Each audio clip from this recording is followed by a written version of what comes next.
This is amazing. It was clash heads again. This is like Chaz Mostert and Cam Waters.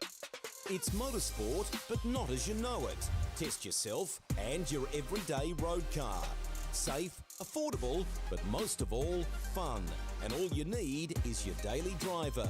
Experience the thrill of a sprint day. Race against the clock at a hill climb. Or test your reflexes with an auto test. It takes just 3 simple steps to get started. Get on the start line. Search Motorsport Australia Daily Driver today. Fishies in a row. They're here to make a point and to do Eddie proud. They fan out in the background as they come down to turn 1 for the first time. It all looks pretty good, 2 by 2. We'll stop the camera here. Oh, Eddie would be proud, mate. That was awesome run around turn 1. But, contact with the fishies. He's made it through. It doesn't look like Angus has made it, but Thomas Freeman's made it through, and Angus is going to suffer the crowd coming through there to be able to turn his car around. I love riding. It's a real social thing. There's a great bond between riders. Every weekend I look forward to getting out there. It's a freedom like no other. Riding to work is a great way to start the day. Shannons insure all types of road bikes, not just classics. They offer features riders really want. It's why they're one of Australia's leading motorcycle insurance providers. Whatever you ride, whatever you ride, Whatever you ride, ride with Shannons. Call 134646 for a quote. And they are off. It was a good start from Dylan to Bono. I think Phil Vella got a great start there in the background as well. You can see already cars going 5, 6 wide as they're trying to find any semblance of space. They come into T1. So far we've got 2, 3 wide as they snake down. It's Michael Conchar that's got around Dylan de Bono. A couple of cars going wide there. Was that a bit of contact in the back? Scott Pocock caught up in that, I think, there, buddy. But it's Michael Cullajar's got past, so Dylan...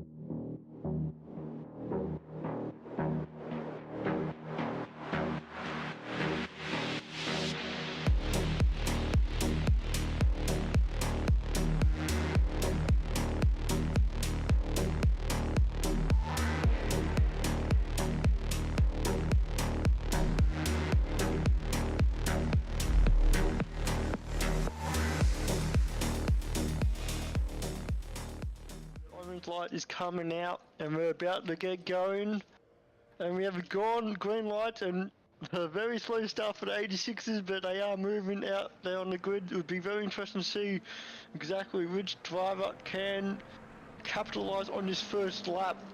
Just go through the grid. Look like Jamie Christensen had a really awesome start to get ahead of Dylan de Bono, and Doug Gowage also jumped his teammate as well, so unfortunately Dylan stalled the car a little bit more than what he preferred. But Weekend in, weekend out, Motorsport Australia officials are making waves. From waving flags, waving cars through pit lane, or responding to a wave for help. Wave hello to new lifelong friends. Who knows, you might just make waves around the world. Ride the first wave. Search Motorsport Australia officials today. Still great classes of car, and if you are able to, if you're coming up the ranks on iRacing through the licenses, it's a fantastic sort of laneway into prototype driving, going from that GT3 up through the prototype classes as the safety car pulls in and we get ready to go green as we come up towards the line. Edwards, Hasler, who's going to get the jump down to turn 1, or will any of the fishies, any of the piranhas in behind them, assault them down towards green and they're this off. first lap? Let's go here. We've always had a few cars. They're all special. The T-Bird. Oh, that's mine. The Combi for when we want to get away. The XR8. It's going to be a classic. They're all insured with Shannons, We've also got Shannon's home and contents cover, which helps protect our automotive collectibles, tools and memorabilia in the home and garage. If you're motoring enthusiasts like us, it's got to be Shannon's. Shannon's, insurance for motoring enthusiasts. Call 134646 for a quote.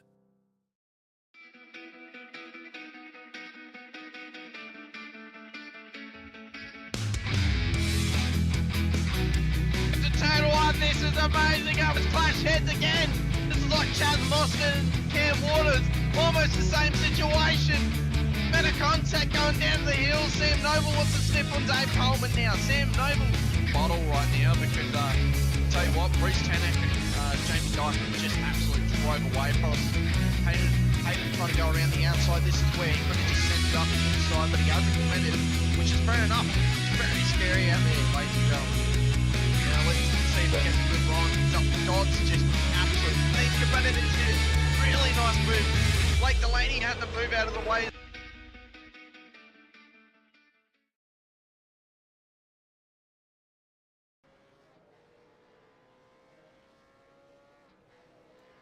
Good evening, good morning, good afternoon, wherever you're watching from, ladies and gentlemen. Welcome back to Sim Racing World TV, and welcome back to the Warren & Brown Tools V8 Supercars series here for Season 1 of 2024, round number 7 out at the Hockenheimring, Baden-Württemberg.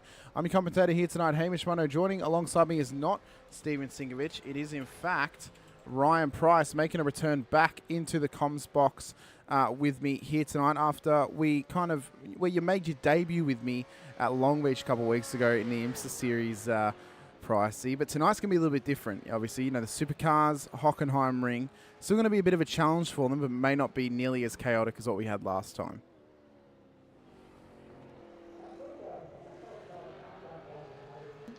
You're absolutely right. V8s are the epitome of racing, and hopefully tonight it really shows me a great spectacle. I think the track's going to certainly suit these cars, and it'll allow the viewing and the spectator sort of excitement levels to sort of be at the top of the game. It's a fantastic course. Let's hope the drivers get out there and do a fantastic job. Well, we are just coming down to the end of practice here, Pricey. Now, if you missed the action last Tuesday night, this goes to anyone. I highly recommend you go check it out after tonight's broadcast. Motegi, Pro-Ams and amateurs, and there was an absolute spectacle of on-track action when it comes to the battles that were happening out there. It was exceptional. The battling between drivers such as Brett Taylor, Scott Weston, and others around that sort of pace was absolutely phenomenal. It was second to none. I think you called it the best racing you've ever seen on SRW. Mate, to be honest. I would have to wholeheartedly agree with my own sentiment, my own statement on that one. It was unbelievable. It was absolutely exceptional, and it then brings us the question: what can we possibly see from Brett here tonight? He's getting his game up a little bit over the last couple of weeks. Took the win out at Mugello, came in last week, got on the podium once again for the amateur class. Seems to be going one step better week in and week out. So hopefully he can do something along those lines here tonight and just continue that run of promise and that run of development throughout the rest of the season as well. But it's been quite a tight championship so far, Pricey, and both for the amateurs and the Pro-Ams, they've really given us a good show out on track week in and week out, and they're really bringing the Pro-Am on the Sunday a run for its money when it comes to the quality of battles that we are getting and the quality of the racing as well. The strategy play, that's really what's been coming down to this season, is that fuel strategy and who's going to be able to take advantage throughout the race. It's a little bit different than what we had, obviously, with IMSA out at Long Beach when you were last in the comm box, but I think tonight it's really going to offer us up a good example of how that fuel strategy is going to work. It's a normal round, an hour-long race around Hockenheim. You can get issues, Pricey, but it's going to be how willing the drivers are to push those fuel limits and to push those strategies out throughout the race of who we could see take the chocolates here tonight. Yeah, look, it's one of the premier racing circuits in Europe. It's been around since the early 1900s. I think it was around 1930 or thereabouts that it was established. So obviously the drivers would no doubt have been here before, that practiced it, they would know the course very well. So yeah, look, I'm expecting once everyone gets into a rhythm, we'll sort of start to see the guys that are on pace continue to push forward, but anyone that might have taken a field. So I think that we'll notice as the night goes on, and certainly being an hour race, there'll be battles aplenty, and I think it'll probably come down to a few key or pivotal moments that we'll see some shift changes, and also how it'll play out for the end result. Yeah, I think Hockenheim, it always has so much on offer, doesn't it, when it comes to what you can get out of racing. I've often said, I don't know if I've ever said it on broadcast, but I've often said, even in my own personal time, Hockenheim is my favourite German circuit in the world. You can have your Nürburgring, you can have your Sachsenring, your Östersleben, whatever, Hockenheimring has just got this feel about it that whenever you come here, you somehow always get some phenomenal racing out of whatever's around here. It doesn't matter what you bring around here. You can get some great racing as long as it's obviously at the right layout. Now, there are a couple of spots around this track that drivers will need to be careful of from our own time of driving around here, possibly your own time driving around here, Pricey, that they should know that you've got to be a bit careful. Namely, turn 1, you hook it out a little bit too wide onto that curb, you can really lose the rear end quite easily. Down here at turn 2, hard braking zone. We've seen some incidents happen here in the past, namely in the F3 race at the start of the season, where there were just these little mistakes drivers were making, and then, well, the run down towards turn 4, the hard braking zone, the big, heavy hairpin at the end of this straight. Everything's going to be on offer for us here tonight, and it's going to really give us an idea of how the driver's going to be able to withstand the pressure of having that strategy in place, but also having their wits about them and their track knowledge coming to the forefront as they try and attempt some laps around here in qualifying, but also in an hour-long race as well. Yeah, look, it's just under. I'm noticing it's saying 16 turns. I thought there was 17 turns, to be honest, in this layout, but iRacing is telling us 16. You know, we've got some, you know, very well-known corners. I think one of them, the Parabolica, you know, that left-hander, certainly as it sweeps around with the, I think it might be the tightest hairpin. You know, little places like that will notice where drivers will start taking advantage to sort of push themselves up through the pack. I dare say there'll be them key parts of the track that if we can pay close, sorry, I've just got the cars revving in my ears. If we can pay close attention to, you know, I think we're going to see an action-packed night, albeit an hour's a pretty long time to watch them going around a track, but I think that hour will go very quickly tonight. Yeah, I think the racing around here, especially from what I've seen in the past and what I've called in the past, even if you get some safety cars around here, which surprisingly there's actually quite a good chance you can't get safety cars around here, it is a track that, like, you want more when the race is ended. You want more when the race is done, because there is, I don't know, you can get so much about it. Oh, his price a bit low, we'll turn him up a little bit, mate. We'll get him sorted. But yeah, there's so much on offer around here for a race, isn't there? You've got high-speed corners, which are fun. You're holding on for dear life. You're literally gripping that wheel like you're going to the gym and doing some bicep curls. And then you've got them really tight, lower speed or technical corners, let's call it, which improve or certainly use a lot of your mental capabilities, not your physical one, but your mental capabilities around keeping your eye on your brake markers, knowing which line you're going to take. If you are racing 2 wide, 3 wide, how you're going to sort of lay off the pedal to get a run out of the corner to hopefully sort of get him on the straight. So this does offer a wide range of driving skills that you have to utilise, but no more than the fun of just holding on to the car, screaming that thing through a corner, having a guy side by side, basically slamming the door in with that really high-speed competitive racing. So yeah, it does offer a lot, Hamish, and I think tonight we'll see, hopefully, you know, sort of everything brought to the forefront. Well, first lap time is in here for qualifying. 1 minute 40.431 for Troy Dooley there off the back of his first attempt. Sean Van Meulen goes P2, P1 for the amateurs at the moment, 141. But Rick Viger with an absolutely exceptional time pips Dooley's time by about 2/10, 140.2. Pace is already starting to come down a little bit here, Pricey, but we'll see it start to get even tighter but even faster as the session goes on. So Rick Viger, he's in the Pro-Ams, or? Yeah, he's a Pro-Am class. He's a Pro-Am, okay, gotcha, okay.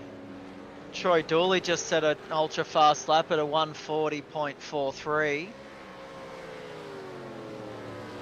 He had a fairly good run in the Pro-Am series on Sunday night. Got it onto the podium. There is one driver who's not on my list, so they will be added at the moment.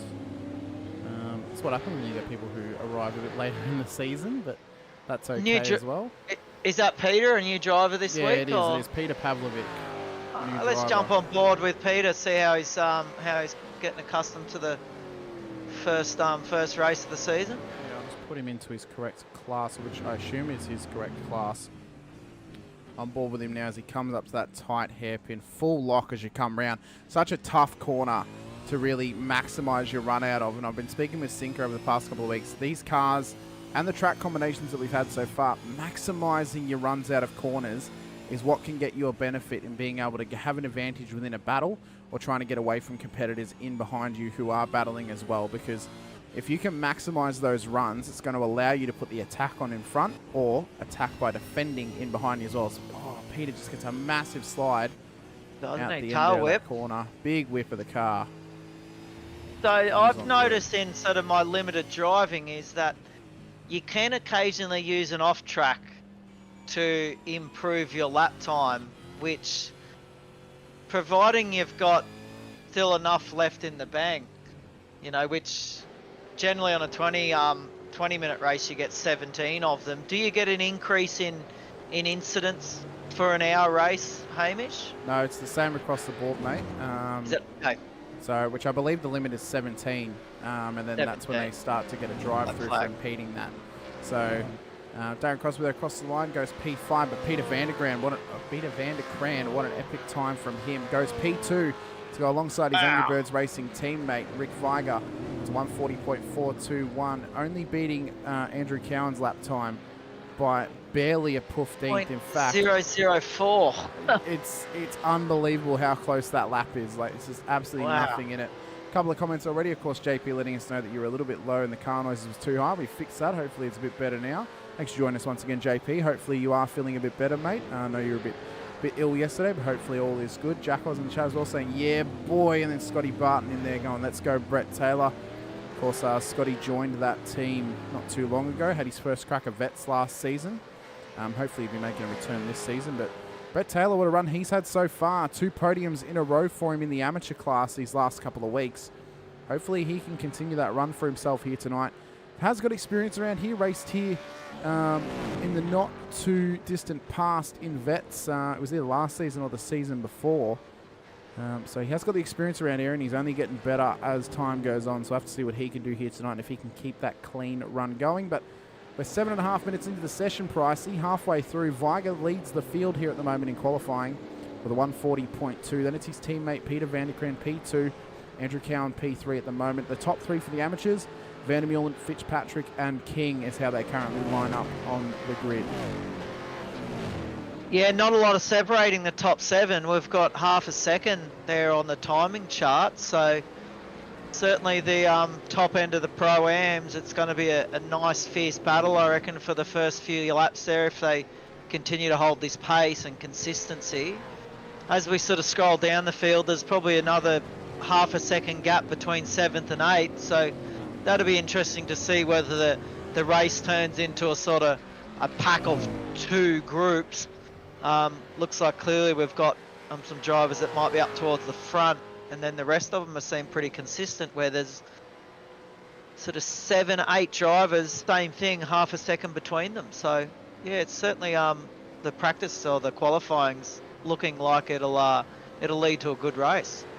And I think we mentioned it already, the beauty of this track is it lends itself well to those battles. And because these lap times are so close, that we're going to get those nice little battle packs of maybe 3 to 5 cars just, you know, punching their weight out across the whole race and seeing who can come out a winner. But also, with that close racing, especially around here, we can get some incidents happening as well with cars going too wide through a corner that only one is able to go through. Then you get someone off the track and into the wall. But we'll have to wait and see what's going to come of it. Brad Anderson on for a personal best here, though, Pricey. What could the lap time be? Ando, where is he sitting? Okay, so he hasn't scratched through the surface. Oof. 144.1. He's certainly a few seconds off the pace of the back markers there. Well, one thing I have noticed is he was previously a D-class license. He's now a C-class. He's actually gained a license over the last week. Obviously, this is week 1 of season 2, so he would have gone up over the license from the season changeover.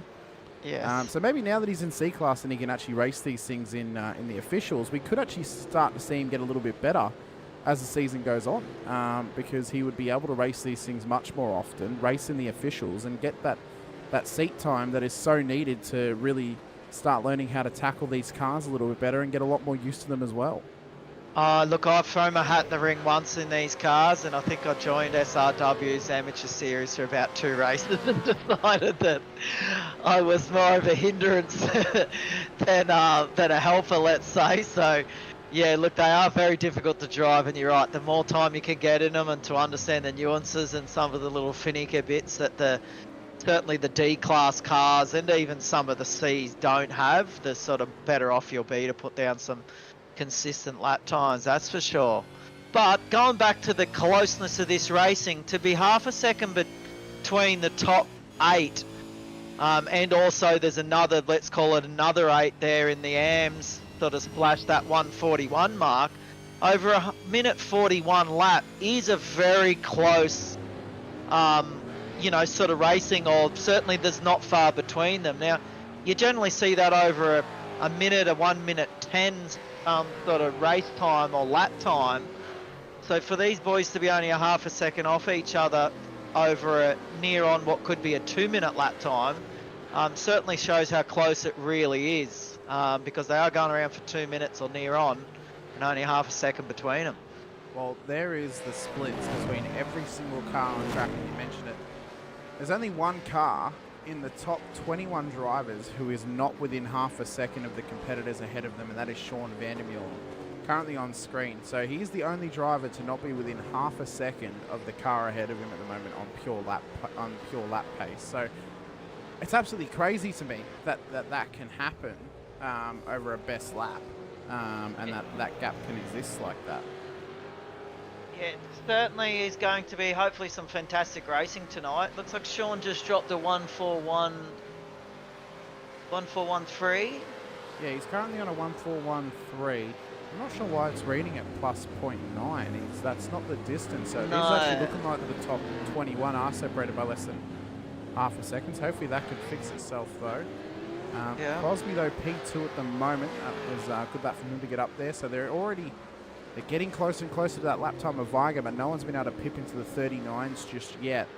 Viger still with that initial lap time of a 140.2. He's not even been able to beat it just yet. And a controversial question, Hamish, but obviously we won't see any rain tonight. What about the track temperatures? Do we have an idea of how we think that's going to... Is the temperature going up? What are we looking at? Currently at about 28 degrees track temp, so I don't think we're going to see the temps that we saw out at Sonoma earlier in the season. I think at most we'd probably go up to, it's cloudy skies out here. I'd say most you're probably going to get to is about maybe 35 currently on the changeover across the hour of racing, but the sun's not out, it's full cloud cover. If the Supercars had rain, it would likely be raining or going to rain at this point.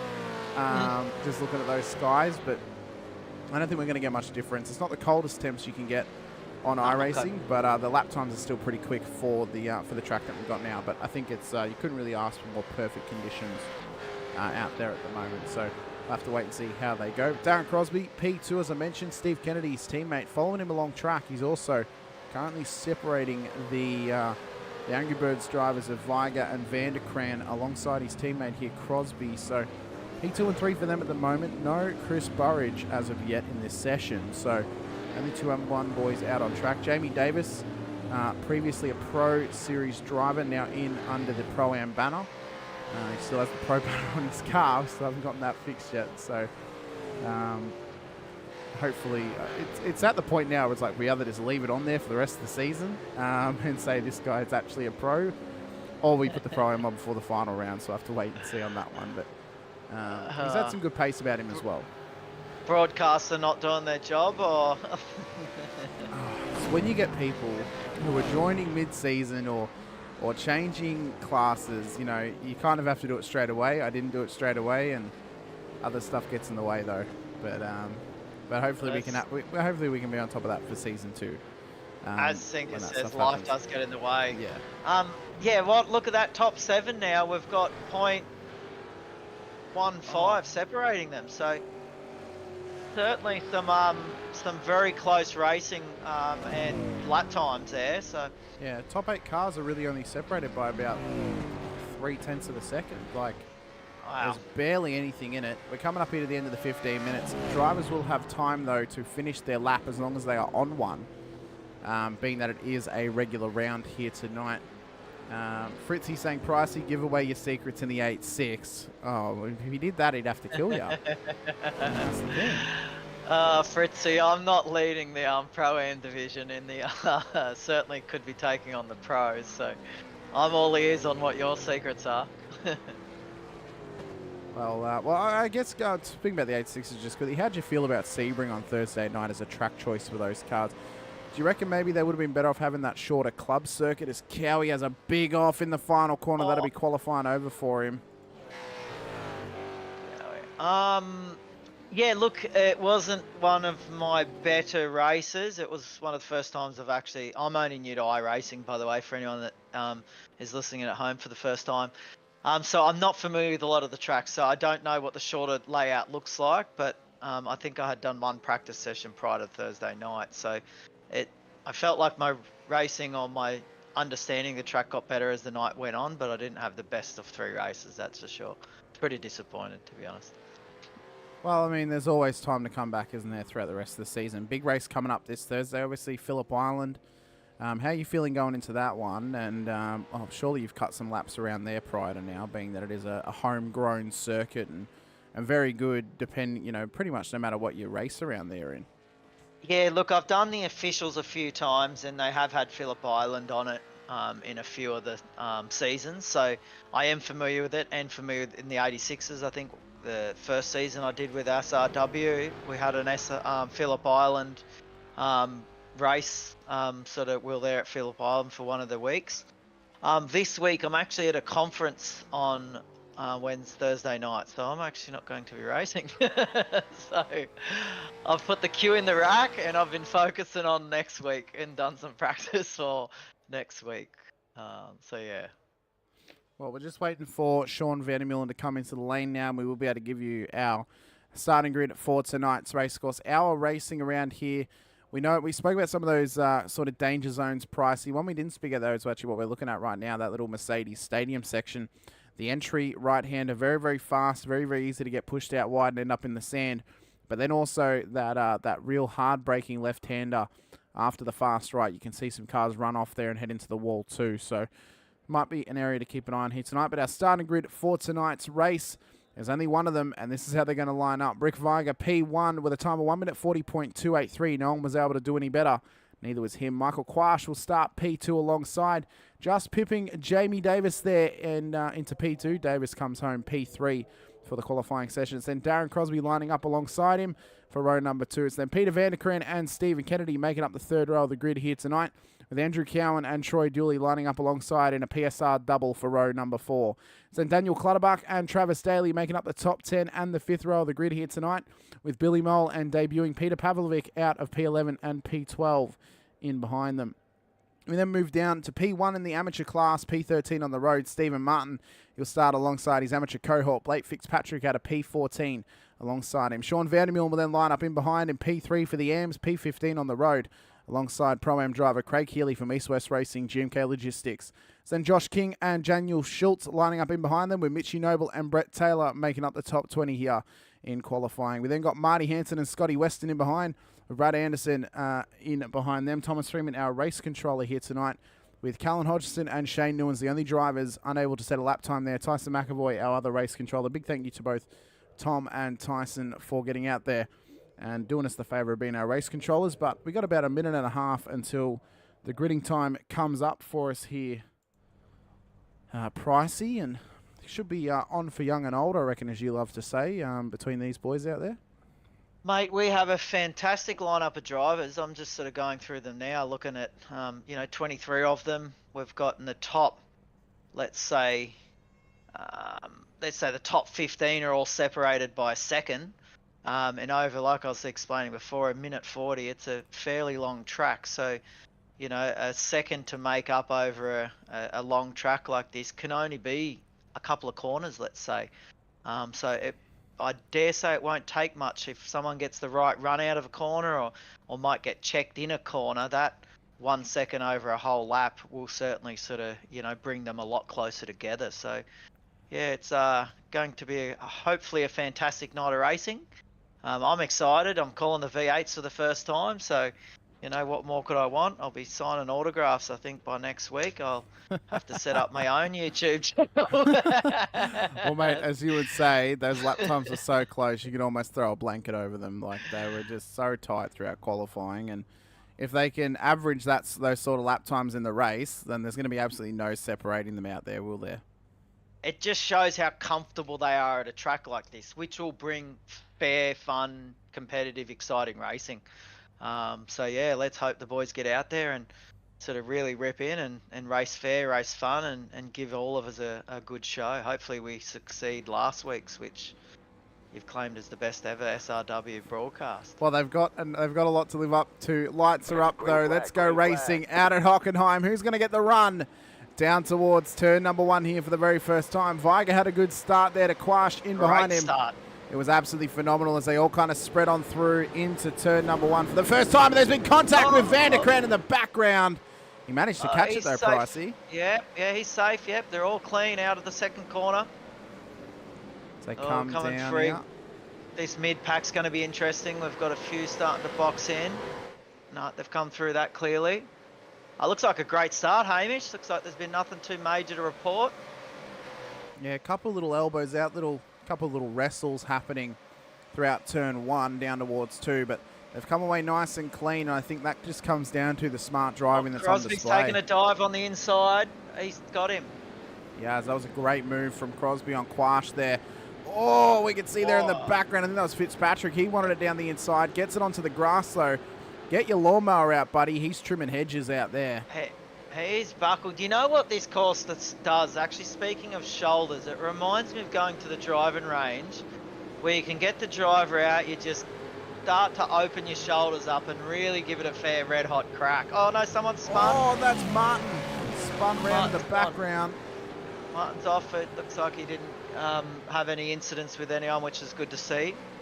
But yeah, it's a course that, like you said before, you can put your wings out, you can get your shoulders up, and you can really sort of start to get confidence as the race goes on. So I reckon we'll start to see that. There's a very tight and close qualifying session between 15 of the drivers. So let's hope as the night goes on, they start to find their groove and it becomes even tighter.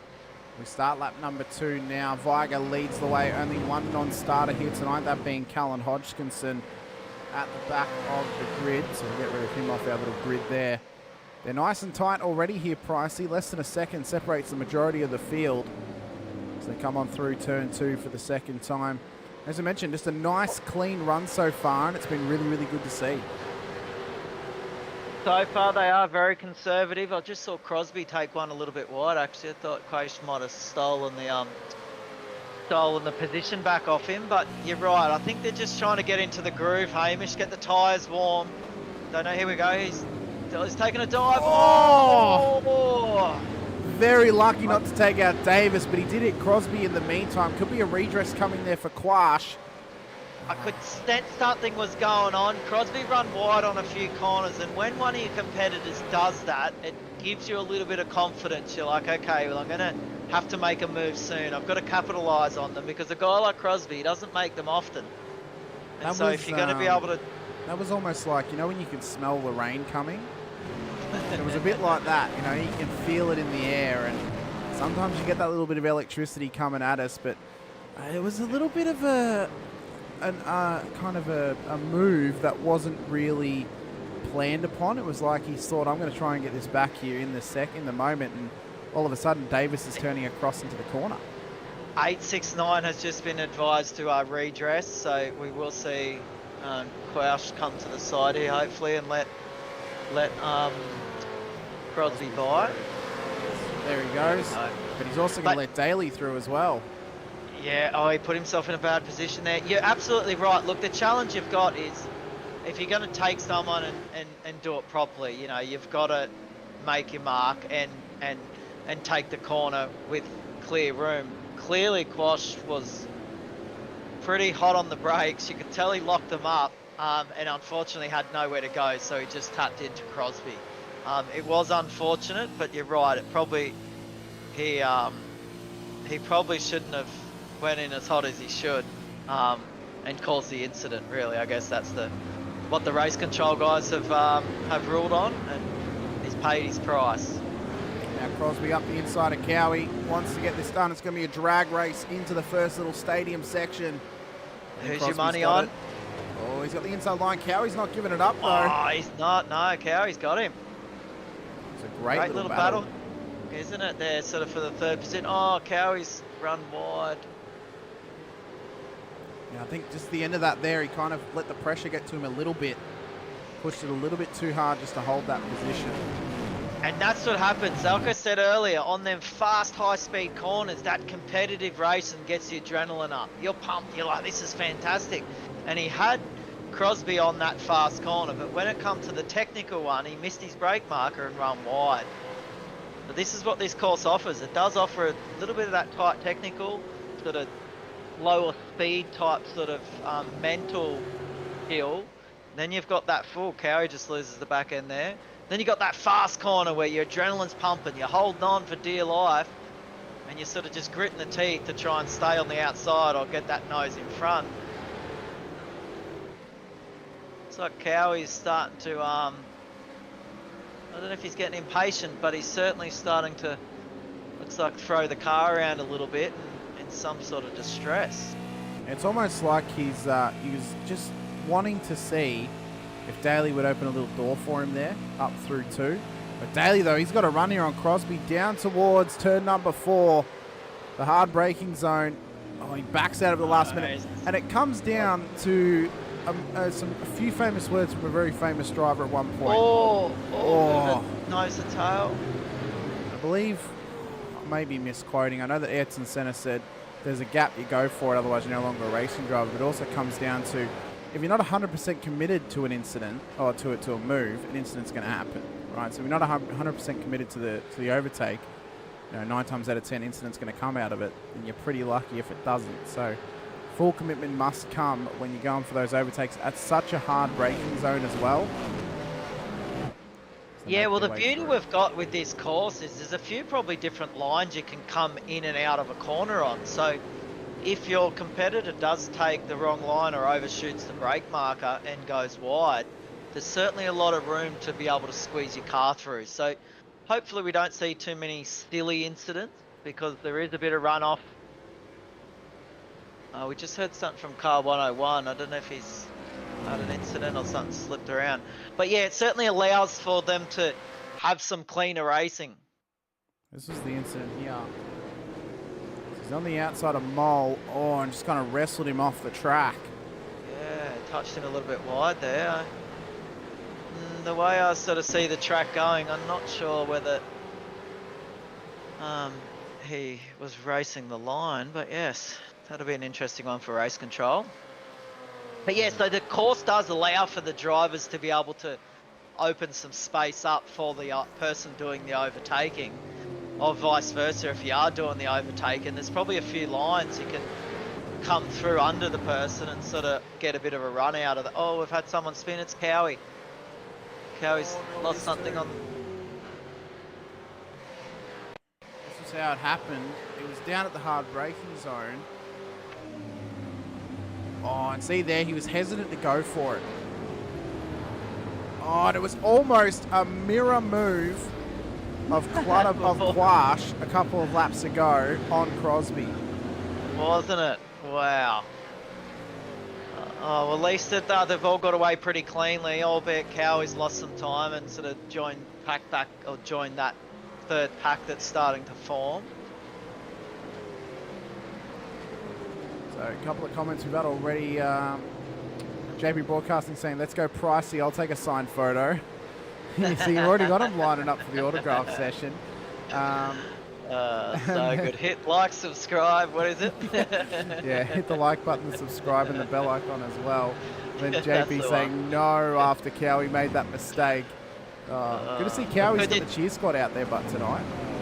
Oh, Cowie's a fan favourite. Obviously, he does a bit. Oh, he's certainly throwing it around like he's got spider webs or cobwebs still sitting on it. He's wanting to dust them off. Look, thanks for tuning in, JP. It's good to have you on the other side of the fence tonight, brother. But no, Cowie obviously doing some of the broadcasts and stuff like that. He's got a bit of a cult following, I guess.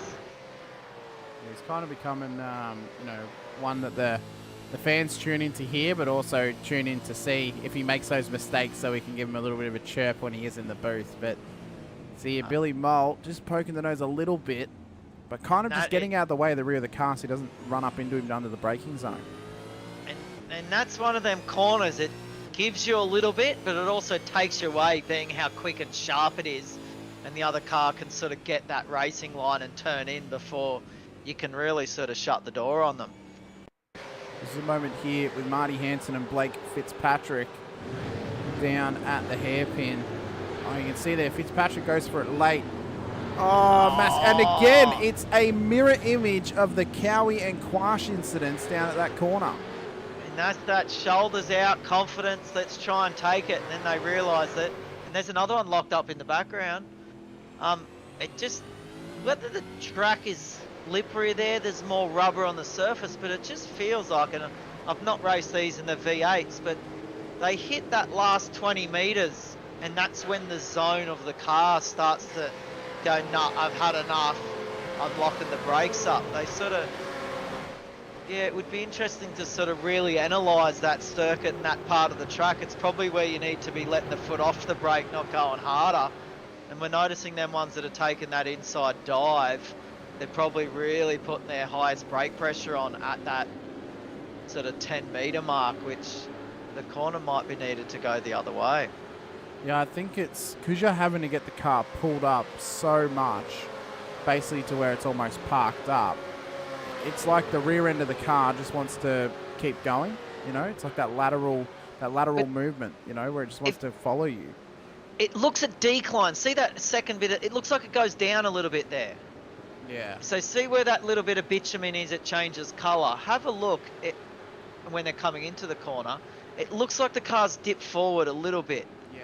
Looks like, and I wonder whether that little dip just unsettles the car and it locks up, or has a more tendency to want to squeal into the corner a bit more. I think just that kind of little bit of banking, like it's barely anything, but that little bit of banking from the track being lower where the line is, you can kind of see it at this corner here as well. I think it just unsettles the car, as you said. Yeah. You know, you get a little bit of air underneath it, and then all of a sudden it's, you know, just wants to jump around you and have an issue. But I think that inside line is so hard to get right down to that hairpin, and it's, you know, it takes two to tango at the end of the day. The outside car's got to leave the room as well. But you come down the straight and you're literally cutting across the track to turn into the corner. So when you go for a dive there, you kind of have to do it before there's a car ahead of you turning in. Otherwise, you risk, you know, running up their ass or you know, hitting your competitor, which we've already seen. Or you don't get to turn in and you park yourself on the corner. Yeah. Which is sort of, it can happen, but it just, that corner doesn't allow you to park yourself. It just doesn't look like it. That little last bit before the turn in doesn't seem it allows the guys to really get on the anchors properly so they can pull the car up to park themselves to block the guy turning in. But time will tell. We'll see if the boys can master a few dives down that inside. It'll be interesting to see. Great battle between first and second here. Rick and Jamie, they're literally 0.2, 0.3 of a second between them. So great little battle. All right, Fritzy, at least it doesn't bounce like an 8.6 on the curbs. I noticed that on Thursday night. The 8.6 very unsettled when it comes to curbs, and the steering rack really does break easily in that car, I've noticed. And it's obviously there was a big incident out at Sebring where Stephanie Bacoli came around the final corner, backed it into the wall, couldn't hold brakes because the car was lifted off the ground at the rear, just based on the kind of the rear suspension being broken, and it just caused all mayhem and hell off the back of it. We've just had a call in from Clutterbuck. I think they've just had a redress actually, so I'm not sure whether there was a lot in it, but it was just a call in there. They're going to have a look at it with race control. But yeah, look, that last corner.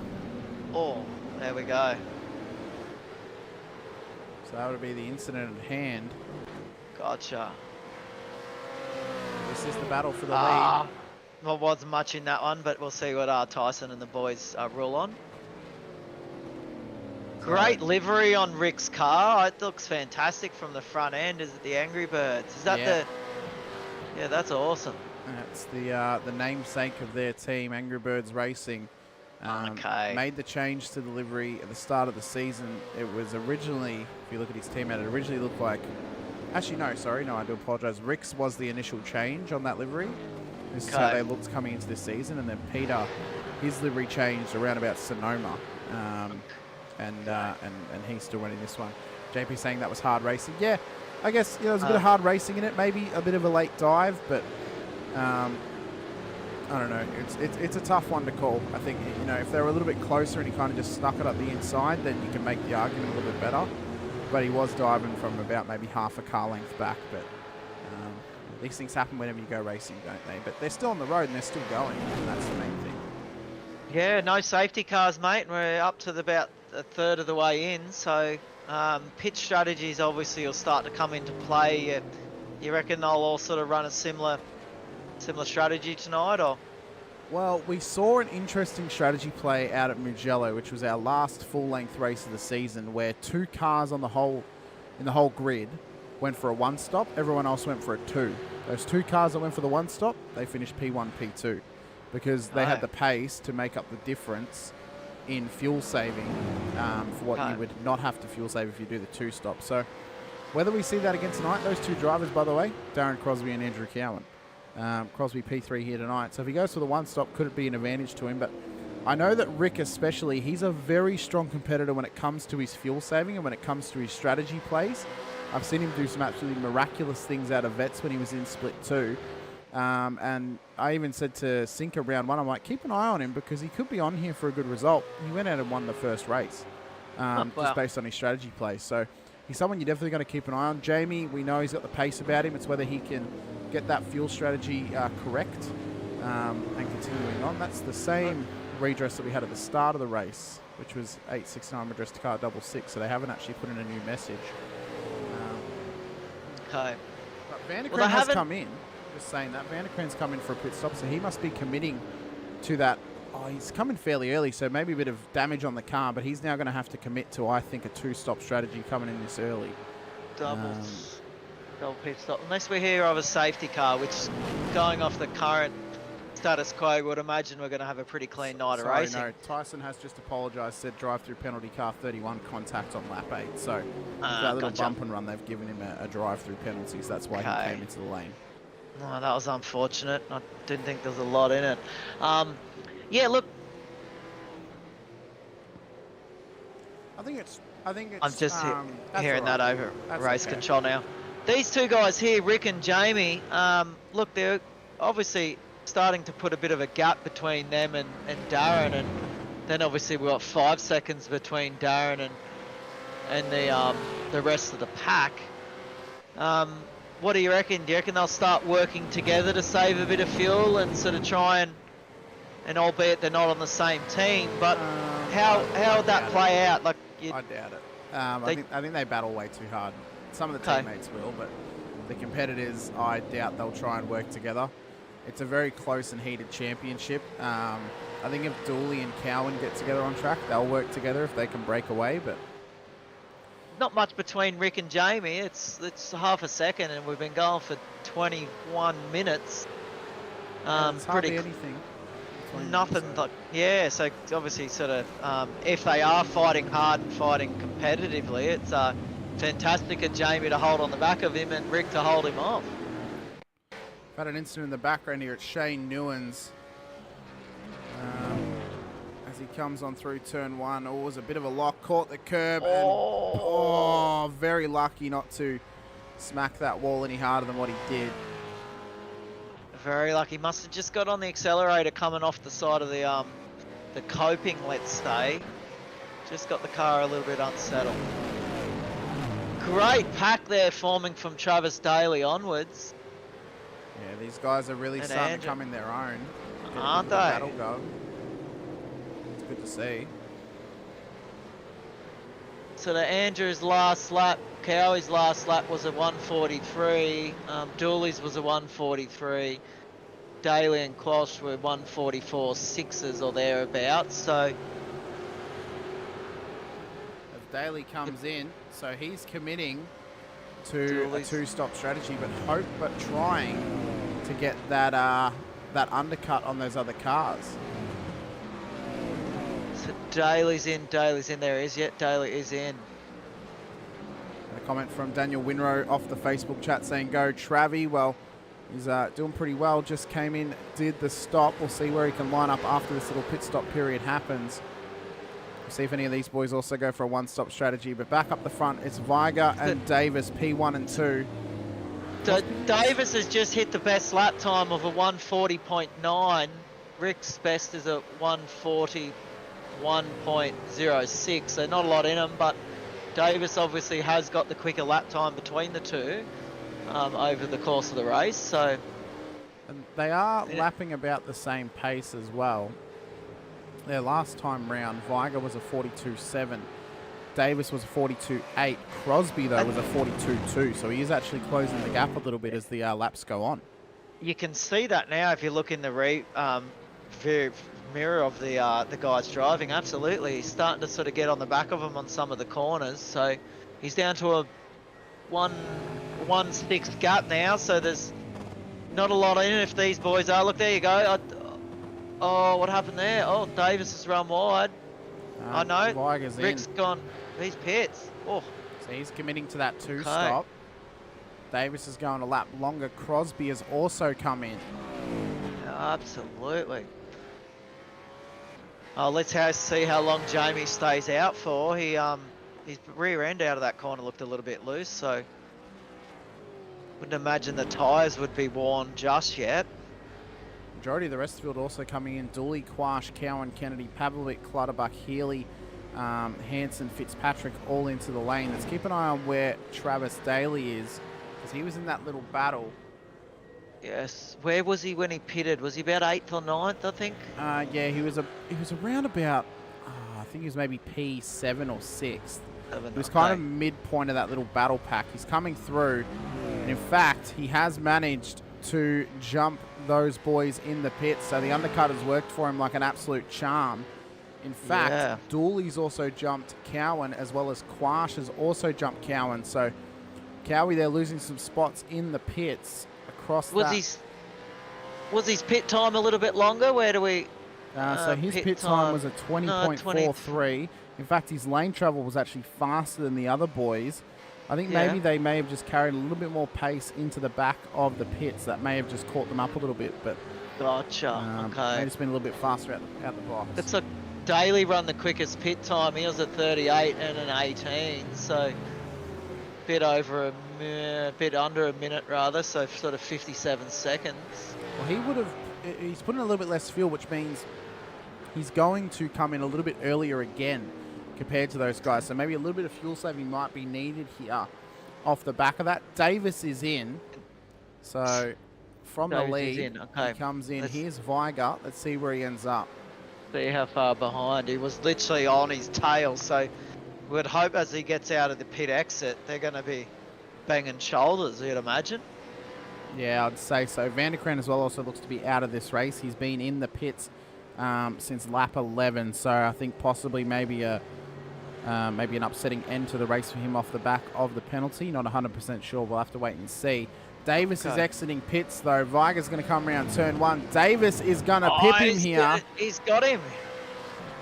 So he's got him, yep. That He's out. extra lap, without any traffic ahead of him, has allowed him to just push a little bit harder across the lap and just, bridge that gap a little bit.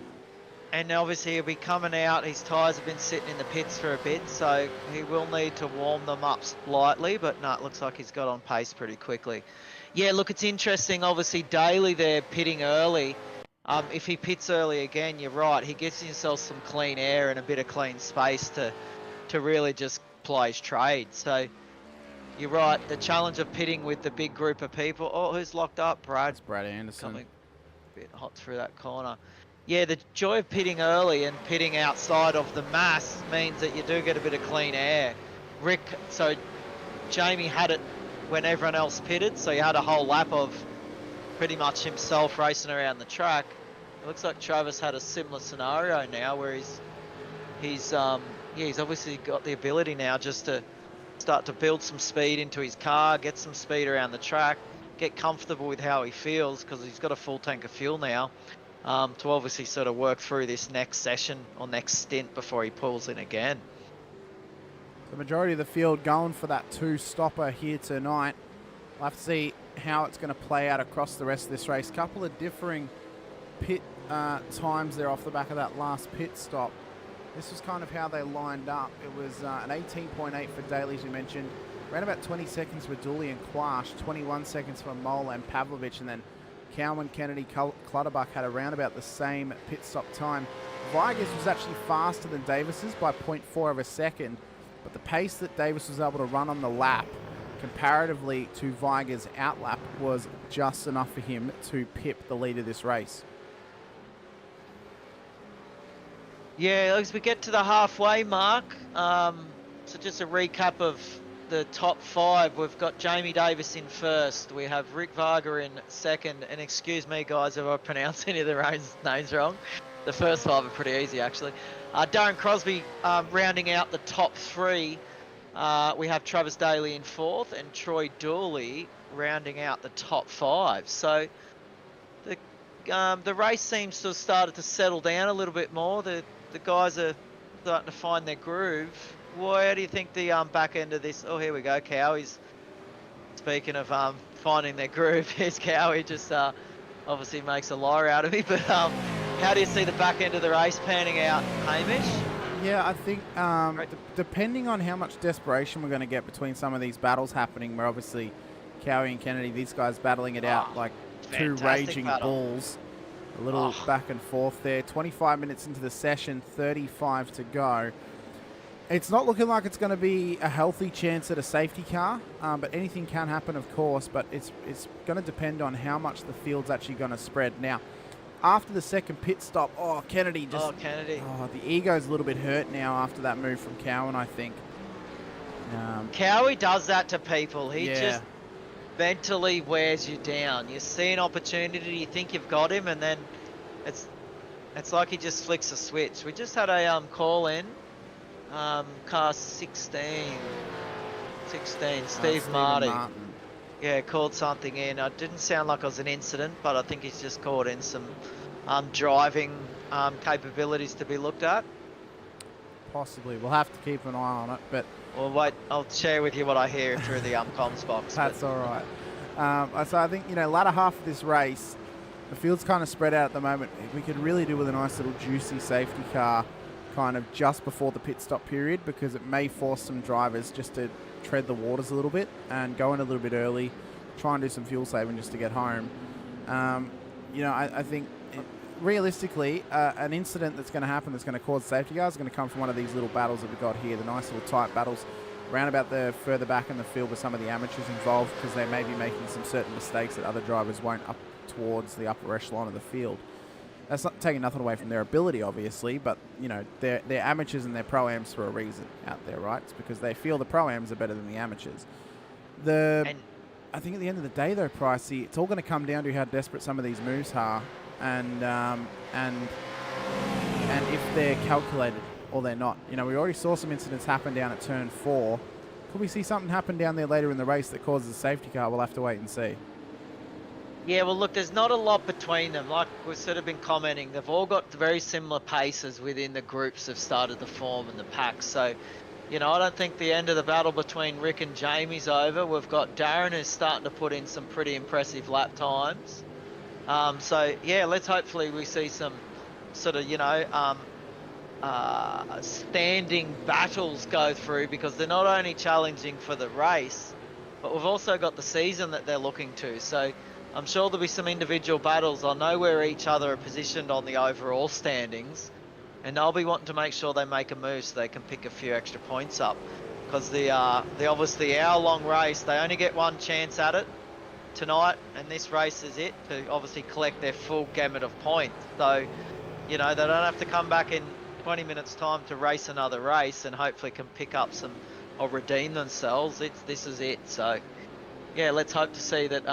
The boys, as they start to get into the back end, they really start to identify where they might make a move, and like you said, throw caution to the wind potentially. Not sure whether we'll see anyone lapping the field tonight. I don't think we'll see. Possibly some of the back markers who've been getting involved in some of the incidents you know, kind of towards the lower end of the grid. Oh, big dive there from Noble up the inside. They left the room for him, though. He's going to try and snatch that position from Martin. They're going to go too wide round here, but yeah, I think possibly some of the back markers could cop getting lapped just based on the fact of they're having some incidents and they're lapping a little bit slower than the leaders, but that would probably only come towards the last 10 minutes of how they're currently running. But yep. Which obviously the back markers can throw a bit of caution to the wind and a spanner in the works, let's say. So if we're not going to see that happen between now and if it is towards the back end of the race, it actually might make for an interesting last 10 minutes if we see Jamie or Rick get held up, not being able to make the move on the right corner. You know, we could start to see a last minute sort of roll of the dice or a throw of the stumps, let's say, where they know that's their sort of chance to pick up that 2-second gap that they just can't seem to close. Well, here we have Travis. I was going to say, there's two little battles that are starting to form here, Pricey. Troy, yeah. Yeah, the two TDs out there, Dooley and Daly. Troy's taking a dive. Has he got him? He does. Travis, sorry, taking the dive. No, it was Troy. Troy Dooley, Travis Daly. We had it right the first time. Trav just let him have that there. He knows that this is kind of a battle that can continue going on for the rest of the race. Doesn't want to have to hold them both up and lose any more time to the car ahead. What's interesting is, though, Crosby and Viger, Crosby's just started to catch up on him. If those guys start battling, we could start to see Jamie just pull away from this, you know, in this thing, because they're going to start swapping and changing positions throughout this race. And I said earlier on, albeit they're competitors and they're not teammates, but obviously with your experience in the sim, do you prefer to be at the front or behind someone when you know you've still got 30 minutes to go? Like, there's no need to overtake him now. You know, if you know you've got the pace and you're competitive with the person in front, if you've got 30 minutes to overtake them, how do you approach Well, I battle like suppose that? I suppose that comes down to the style of race you're having, isn't it? So if it's a 30-minute sprint race and I'm behind someone and it's at the start of the race, I'm happy to sit behind them for the majority of the proceedings and then go for it towards the end of the race, just try and hang with them a little bit.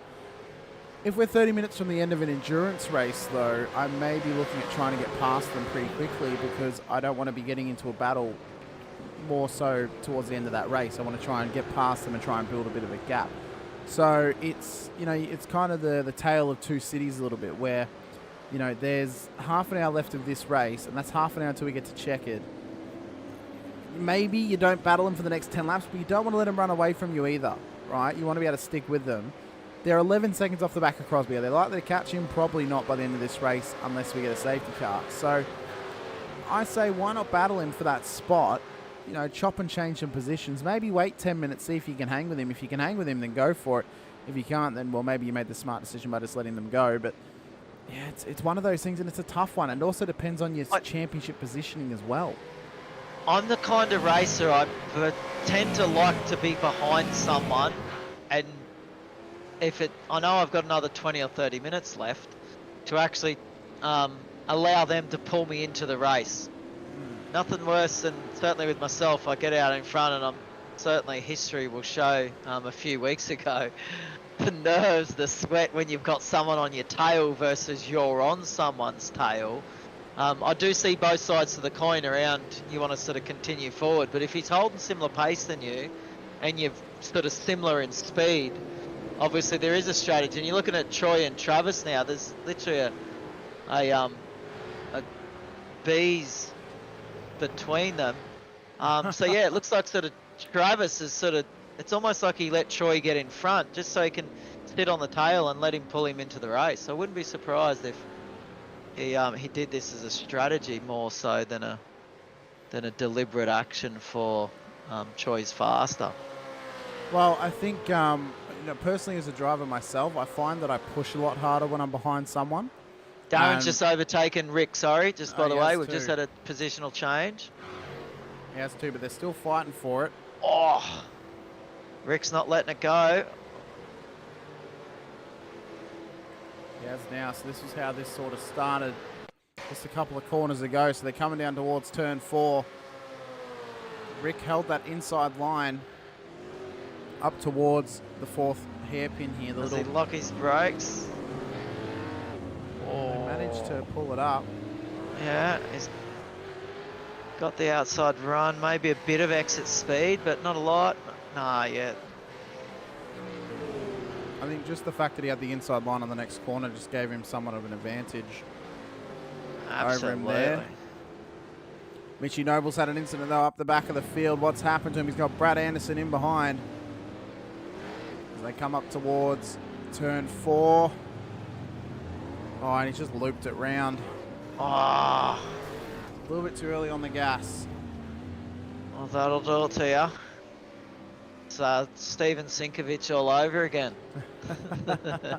He's trying to mimic him being in that livery. Of course, Steven's not here to be able to stop us from chirping up because his internet's having a bit of a sook. So, I remember watching him in a few of the V8 races last season, and the commentators curse, and I can't remember who was doing it, Shibby or someone, but yeah, it wouldn't be a race without Steven having a few spins, that's for sure.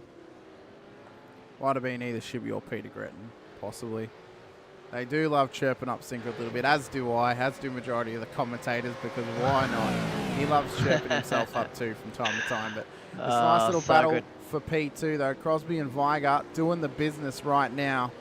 Again, they don't want to get into too much of a battle because Davis has already built that gap up to about 4 seconds. Without Jason Douglas saying Davis for pros next season. Well, he was in the pros this season. But then he was dropped down to the Pro-Ams because he wanted to race Tuesdays instead of Sundays. So maybe, you know, there's been conversations of maybe moving the amateurs into their own split. Maybe what happens for next season here, Pricey, you can kind of give your ideas on this, is maybe on the Tuesday we have the Pro-Ams and pros still, but we have the amateurs on their own little race prior to the Pro-Am race happening on the Tuesday night. Look, as a sim racer myself, and not a very good one, I would love to jump into V8s and race around the track. I'm terrible at them. I don't have a lot of time to practice when I'm trying to learn some skills and some other tracks with another car. So it does make it difficult to do multiple classes. And hats off to the boys like Jason Douglas and what's his name, Caleb, and there's Cullum, who's not here tonight, but Cullum basically throws his hat in a many. I think we've got Mitch Noble, who's racing 3 or 4 times a week. Them boys that try and learn all the different cars and then have to navigate through racing at different tracks with the different cars. To remember it is, I struggle to remember my kids' names, where I'm racing and where the brake marker is. So to get in and have some fun as an amateur, as I probably would be described, would be cool as. It would remove the people that sit in that bottom third. They could go out and have some fun, experience what a V8 supercar really is, learn race car for along the way, and then yeah, if you had a Pro-Am, Pro split, yeah, fantastic. But it is hard to draw the line, and I have looked at many leagues and many series where they have gradings, and I think I was watching one the other week, and there was about 60 odd drivers, and there was like 0.7 of a second between the top 40. So, you know, it is difficult to work out where a Pro-Am might sit versus a Pro. And Jamie certainly is evidence of that he probably does lend himself towards more of the Pro pace and ability. Well, what we might do, ladies and gentlemen, being as we are just about to head up into our second pit stop period, we'll have a little break for a moment here. Go get yourselves a cold drink, get ready and get settled here for the last 20 minutes of action out of the Hockenheimring. We'll be back very soon after this small break.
We're back, ladies and gentlemen, off our little off-air conversation about ice creams in the background because Mr. Pricey decided to go get himself a little ice cream there in a little break as I went to go get myself a cold drink. Hopefully you guys are ready to go. 20 minutes of this race left to run.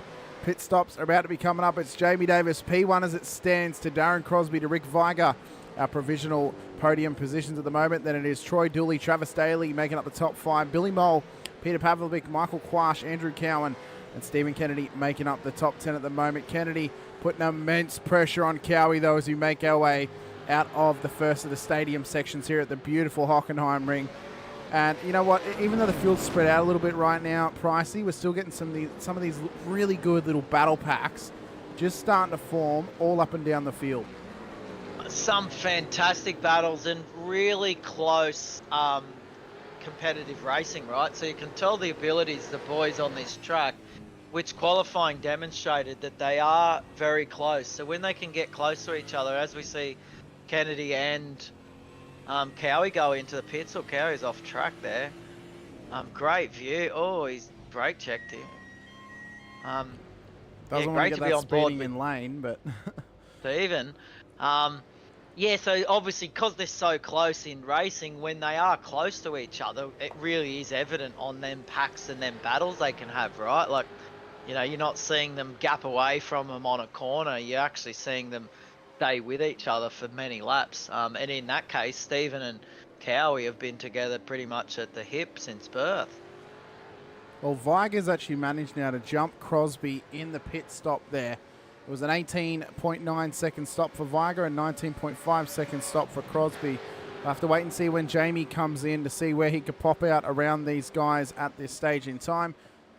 A couple of drivers still in the lane, though, coming out the exit. Fitzpatrick, Hansen and Clutterbuck.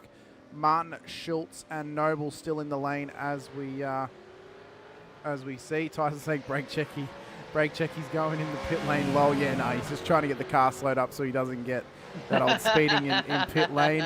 Really, you know what? He was pushing it all the way to the line. And I guess that's a good question as well to pose to the drivers out there.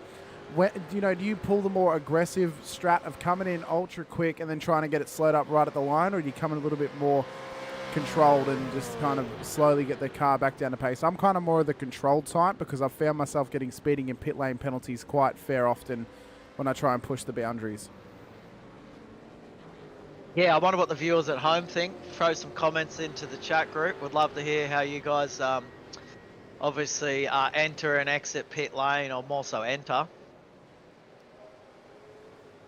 As we come round the final corner, Davis is on pit exit. He's in, pit's out. He's still got that lead over Viger. In fact, he's spread it. It's up to about 6.5 seconds. Which I think was about 4 when he went in, or thereabouts. Yeah. So he's added it near on a second. Not the... Tyson saying he enters the late. That's how I enter the pit lane. Well, I mean, to be fair, Tyson in the practice yesterday sent Sinkovic over the wall to enter the pit lane out at Summer Point for the for the Formula V's, which was quite funny to watch and have Sinker on chat with us at that time. Just having to reload our overlays just quickly here, but Viger and Crosby, they're still battling it out. Yeah, absolutely. Look, obviously Crosby's pit time, and he lost second position with his pitting, but he's certainly got the pace to hold it with Rick. So he's here now, obviously gaining some gap here on that second to last corner. Yeah, an interesting battle here. Let's see how sort of Crosby, whether he takes your approach at it, knowing there's only 15 odd minutes left of the race, or whether he holds back and sort of starts to realise and he makes a move in the last, let's say, 5 minutes. They're making their way on through. This little battle just starting to heat up though, which is good to see. Yeah, it looks like Joshy King, they've lapped Shane. Is that how I am reading the... Yes. So Shane would have been lapped by this point. Okay, so we've probably got Josh and Mitt who might start to form into potentially being some lap drivers, which, you know, will come in the next 5 to 10 minutes. So it'd be interesting to see sort of what happens there as they've all made their second pit besides Scotty Weston, who's just gone in for his second now. Let's get out. Timing towers all back up and running for everyone at home, so they have all the information on hand. So Weston's in, as you mentioned. Noble King and Newlands need to set another lap so we know what their gap is correctly. We can see Davis, though, in the foreground of this little battle, so he's not necessarily running away, and he is coming up to some lap traffic. Peter Vanderkraan is back out on track, so he must have had some heavy damage on that car to be in for so long. Oh, wow, he has, yeah. But he's back out there. No fast repairs? Or? No, there should be a fast repair, so I'm not quite sure.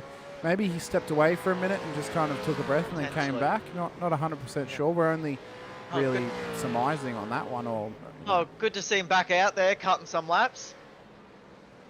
Depending on how he sort of finds his groove, he might start to shift into some of them back markers, let's say. So let's see how the next part of the race unfolds here. Yeah, he is quite a few laps down, so it'd be pretty hard for him to make up any positions on track, but I guess this is now just coming down to getting some seat time in the car, getting back up to pace and just cutting some laps here just to fill in the rest of his evening, it seems. But unless it was a dropout issue as well. Is he a teammate of anyone's? Rick Viger. So who's coming up on him. Hold on. So it could be on here for young and old between Crosby and Viger, but I think Pete will just get out of the way, let him battle it out. I don't think Rick would want him to hinder Crosby in any way. Nah, I'm only joking, Hamish. Tyson also claiming the incident between him and Sinker, between the safety car and the Formula V, was netcode. I don't know if that's netcode, Tyson. You launched him into space over the wall at Summit Point into the pit lane. I don't know how that could be classified as netcode, but regardless, this little battle's just starting to heat up. The gap is shrinking between Viger and Crosby. They're going to come too wide down towards turn 4. Who's going to get the better run through the corner? Crosby forced on the outside line. Can't quite get it. Wants the switch back. It does not get the run. And that's, again, it's coming down, Pricey, to maximising your runs out of corners. If he was able to maximise the run, he would have been able to just slip it up the inside off exit and just really go side by side with Viger there, but couldn't get on the gas fast enough and smooth enough to get the car up to pace. Rick just locked it on that corner, but he's held it. Yeah, look up, so that's a hard corner to overtake, right? We haven't seen many manoeuvres pulled off, at least, on that corner.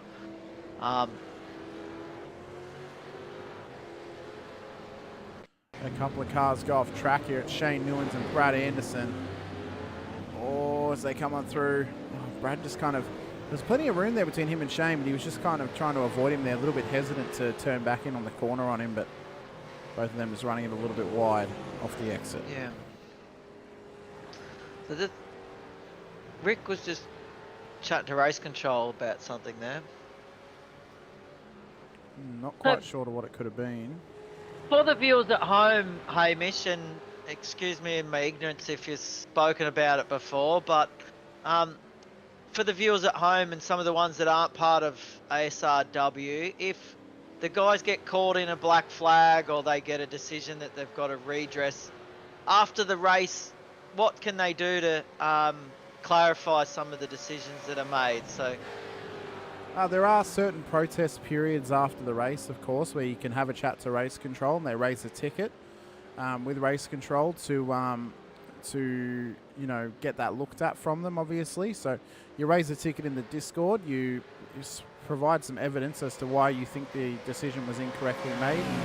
Then they go through a kind of a period where there'll be a group of people, I've been involved in it as well, where, from time to time, where they look at the incident, they go through it, they discuss it, then they make a decision, and after that decision's made, that's the final decision that's made. So there is that little bit of a protest period that comes about. Stephen Kennedy, though, is struggling in this battle with Cowie. He's just gotten past him. Yeah, because it's a tough job, right, when you look at trying to adjudicate on the incidents, and some nights there's many of them. So hats off to the race control team. I'm sure no matter which series and which league, it must be a difficult job to keep on top of it some nights. So yeah, just wanted to shout out to the guys that do it each and every week.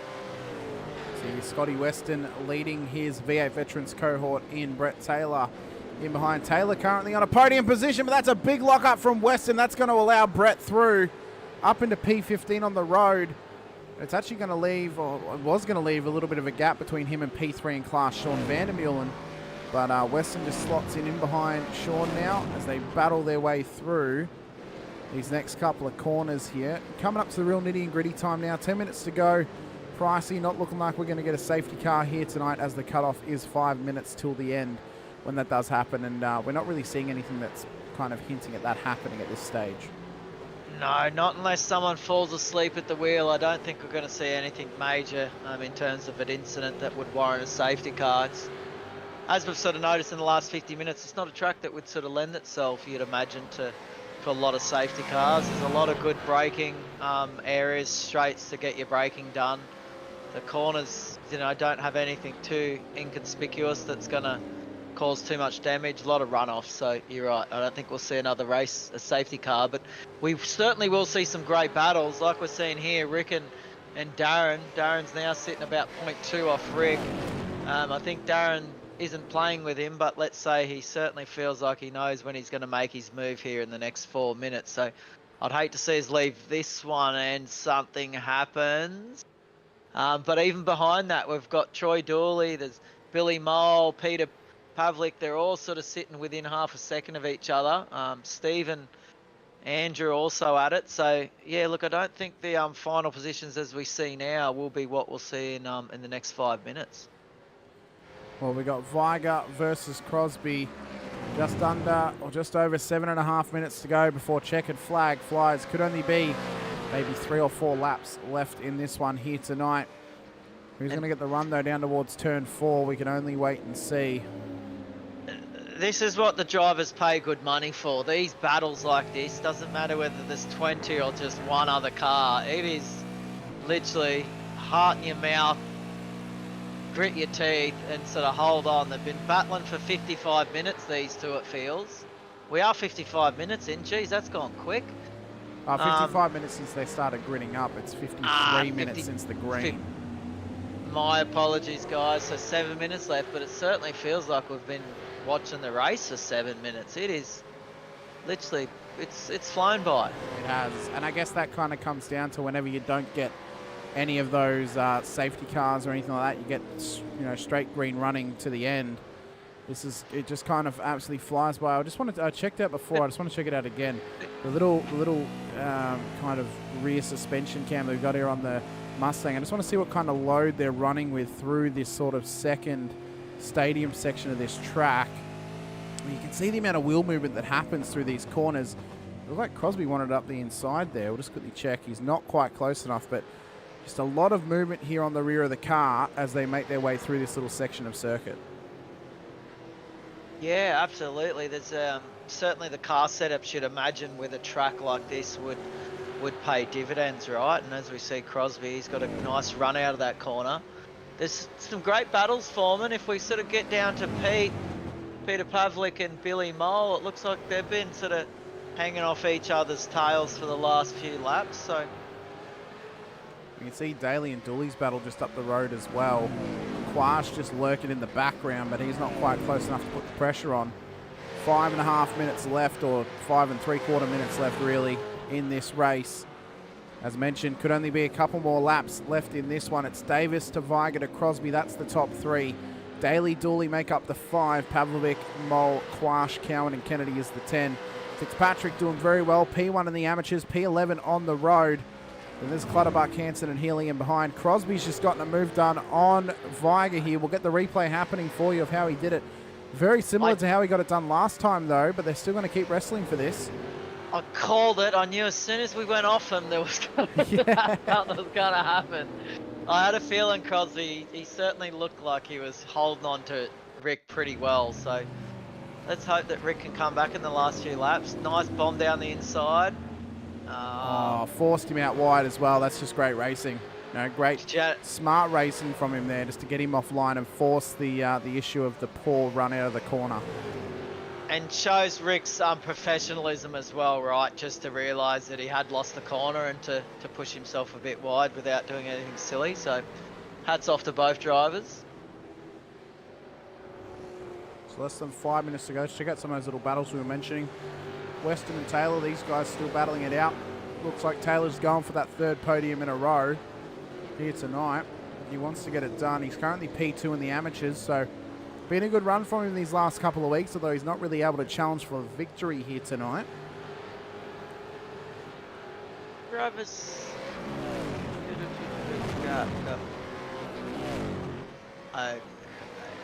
Yes.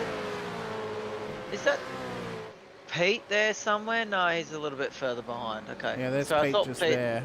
I thought Pete had caught up to Travis there. I was going to say it looks like the boys are sort of running some slower lap times, but Pete is running around. Although Josh King's just had an incident. Viger's also just gotten the. Oh, but Viger's gone off, and that's what that would have been. That's what's happened. And we mentioned it earlier, the back markers getting involved. This was King's incident down at turn 4. You could see Crosby and Viger in the background. So this has happened. Oh, and he's running out way wide. Oh, and it's just put Viger off.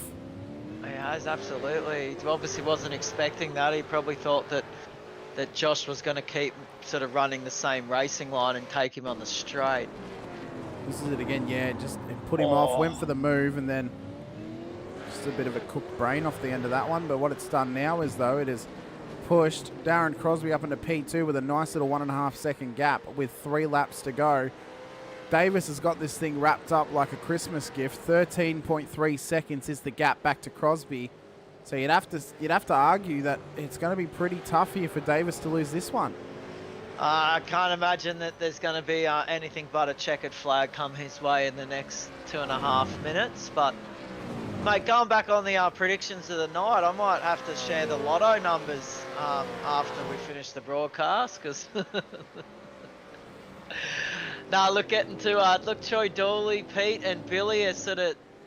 How are we looking through the back there? Oh yeah, this battle here starting to form.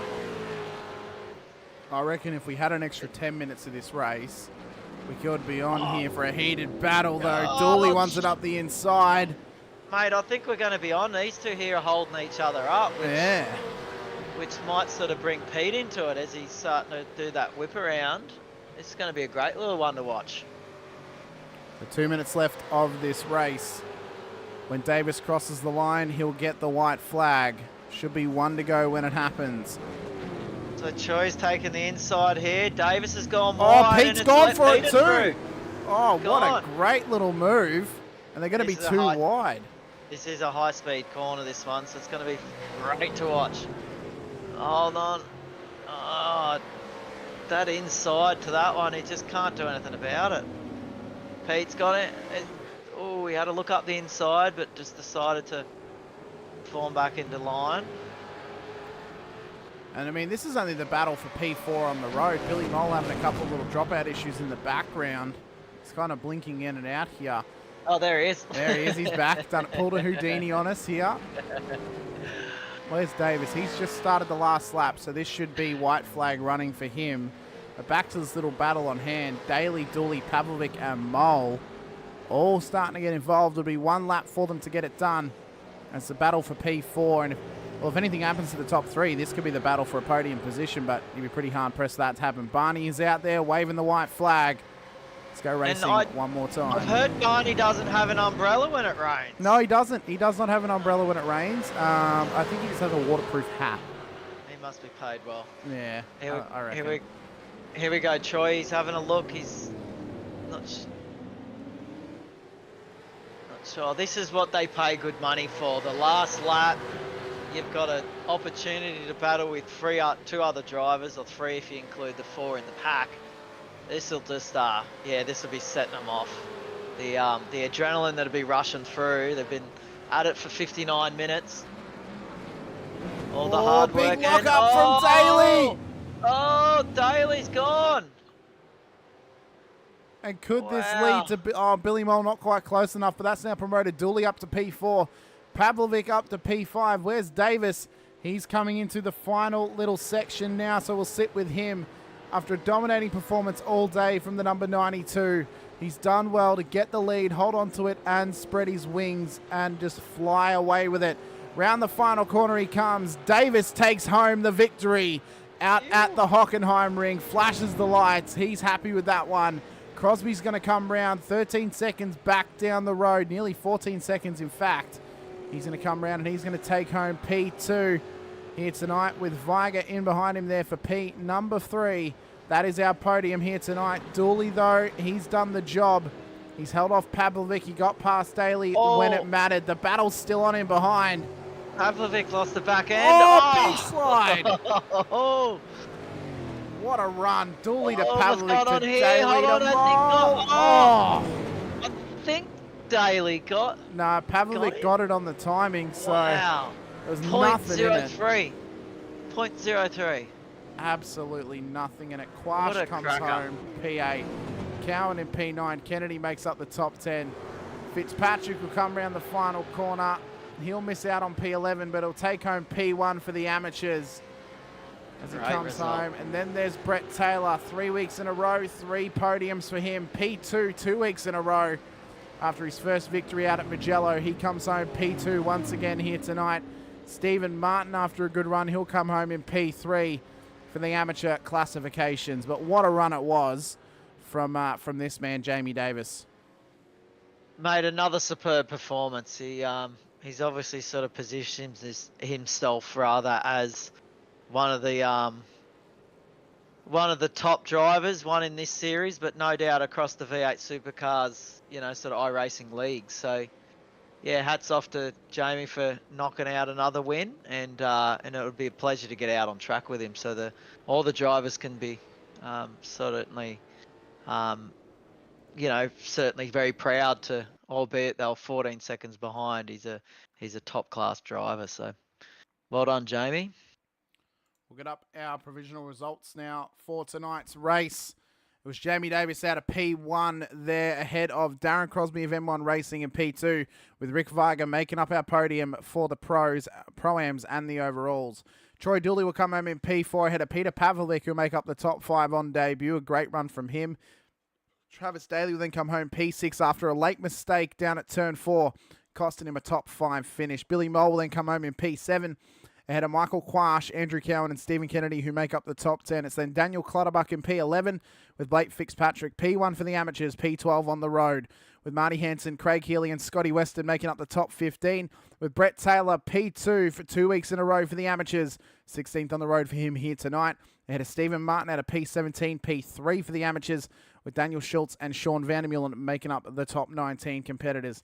We then move down to Mitchie Noble, Josh King, Shane Newens, Brad Anderson making up the top 23, with Peter Vanderkran 9 laps down, coming home in P24. Callan Hodgson never got going here tonight on the road. For our amateur results, this is how they lined up. As I mentioned, it was Fitzpatrick to Taylor to Martin for the top 3. Then it was Schultz, Vandermeulen, Noble, King, Newens and Anderson were the rest of that field. And then for the Pro-Ams, it was Davis, Crosby and Viger to Dooley, Pavlovic, Daly, Mole, Quash, Cowan, Kennedy. That's the 10. Clutterbuck, Hanson, Healy, Weston, Vanderkran is the 15. And as mentioned, Hodgkinson never got it going. But we'll wait for those boys to come in and have a chat to us here tonight. And then we will get out of everyone's hair once again. We've already got Jamie Davis in the green room. See if any of the other boys come for a chat as well. Oh, what a run it was tonight, though, Pricey. Nice green running for the whole field. Couple little moments out there. A couple of race-changing incidents or mistakes that happened. But all in all, a good night of racing and a good display from the Supercars drivers. Did it live up to last week's race? I don't know. Last week's was pretty good. But tonight's was good also. I think last week's is, when you look at how close it was and the action door to door, it's going to be pretty hard to surpass, to be honest. But tonight still offered, like you said, some great clean fun racing. I'm sure all the drivers, given there's nothing worse than sitting in pit lane for part of the night or crashing multiple times and ruining your race. So I'm sure most drivers out there, they certainly didn't have a lot of incidents. So it would have been, an hour of fun. We noticed there was a few moments, lapses of concentration rather, and giving up the lead, bit like Travis Daly, where he was coming into the second last corner almost, and unfortunately missed his brake marker, locked him up and lost 2 positions. So that's all part of the trade and all part of the fun, and I'm sure the guys had a great night out there. So, well, seeing as Mr. Davis is in there, so is Brett and so is Rick. I know Brett will be excited. We'll drag him in first, I reckon, and we'll have a quick little chat to him. Get our little cameras all set up here. Mr. Taylor, 3 weeks in a row. Mate, have you just got a sponsorship with IKEA or something to get some trophy cabinets in or what? What is going on? I've got a lot of background noise, boys. What's going on? I don't know, mate. What's going on? I don't know. I don't know what you've done. Okay. I can still hear Cowie. You can still hear Cowie? Yeah. What, in the session? Yeah, maybe. It might be in the session because Cowie's not in here. So... Yeah, I don't know what's going on. You It's doing me head in. I can't understand what's going on. Jesus, I want to get started, but I can't. Oh, them bloody Tasmanians. Nah, congrats, Brett. Thanks. Yeah, look, I struggled. I really struggled. I don't know what it was for pace. I just couldn't come to grips with it. But anyway, I'll take a P2, another P2. Always the bridesmaid, never the bride. Well, mate, you say that, but you won out at Mugello. Like, come on. Yeah. Don't worry, I've got pictures up on the walls already. It's kind of it's a little bit of it's a slight little exclusive here already, but it will be revealed on the podcast come this Sunday. But next season, you won't only be called by me for Split 2 of Vets. You'll also have another commentator in the booth as well. Stop it! Tell me. It's Scotty Gamble. Scotty Gamble. Yep. SG. Yep. Yeah. Nice. So me and Mr. Gamble get the privilege of being able to call your racing. So you know what that means, Brett? I've got a lift. You've got to get a podium. You've given me 3 podiums now. You got to give Scotty one on debut. Like, come on. Right. On debut. Right. Good. Yeah. Good. Yeah, you good. got to do it. You got to do it. First round. First round. Let me just check what the first round actually is before we go making some claims here. Right, I better go and put some laps down. Hang on, let me get through this season. First round is Laguna Seca. So Laguna Seca. Is this for vets or us? That's for vets. Oh, you think I'm going to get a podium in vets? Oh, mate, you're doing it. Hamish, seriously, get off the pipe. No. You're doing it. Come on. Yeah, right. Okay. Yeah. Hey. Yeah. If Will can get a top 6, you can get a podium. Let's be honest with ourselves right now. I just need to get in his stream. I just can't get close enough to get into his stream. Oh, mate, it was a good run from you here tonight. Nonetheless, you managed to keep battling it out with Scotty there in the end. Yeah. You know, your boys have been battling nice and close together. He started to pick up his game a little bit, but he's still he's off the pace compared to what he was when I first started broadcasting bets, isn't he? Like, yeah, just a little bit. I mean, last week he said he had a really bad setup, so so that probably cost him a bit last week. But he battled on well. He made a big mistake down on that second last hairpin. I think it is. What is it? Turn 8 or something like that. Turn 8 is it? Yeah, turn 8. Yeah. 8, 9. And I snuck through on the inside of him, and I thought, that might be enough. But then I made a couple of little mistakes the next lap, or the lap after that, and bugging me dead. He's sitting on my back seat, so I had to let him in.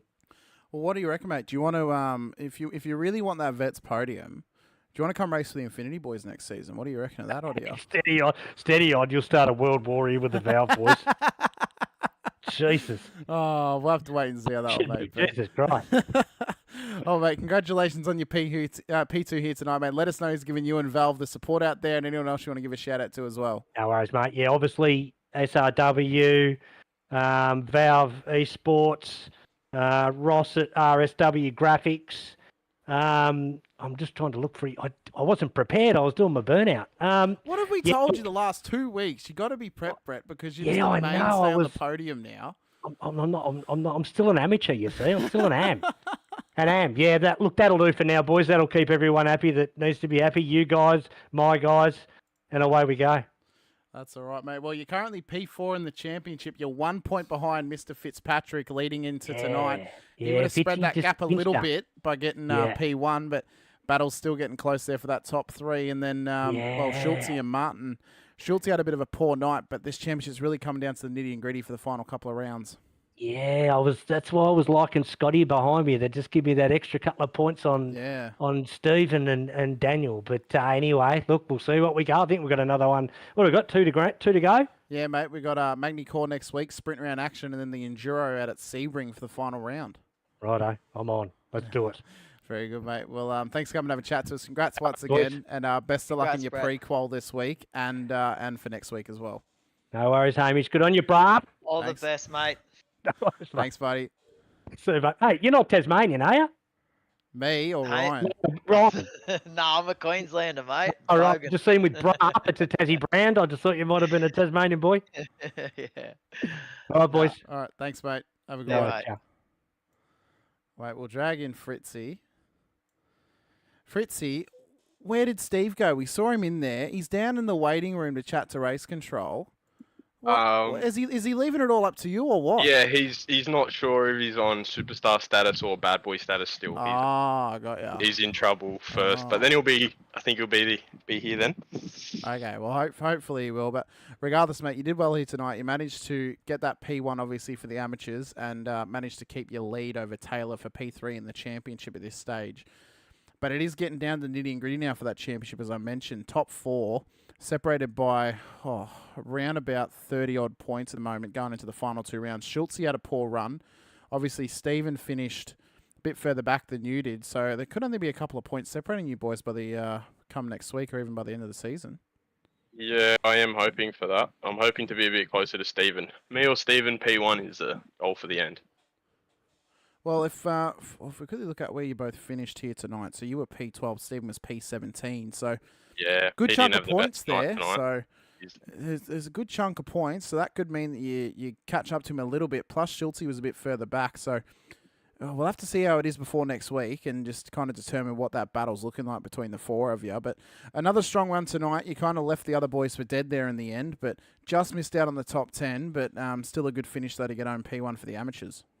Yeah, for sure. I had a bit of almost went bowling on turn 1. We dropped all the way to the back, but pretty good to come back from all of that.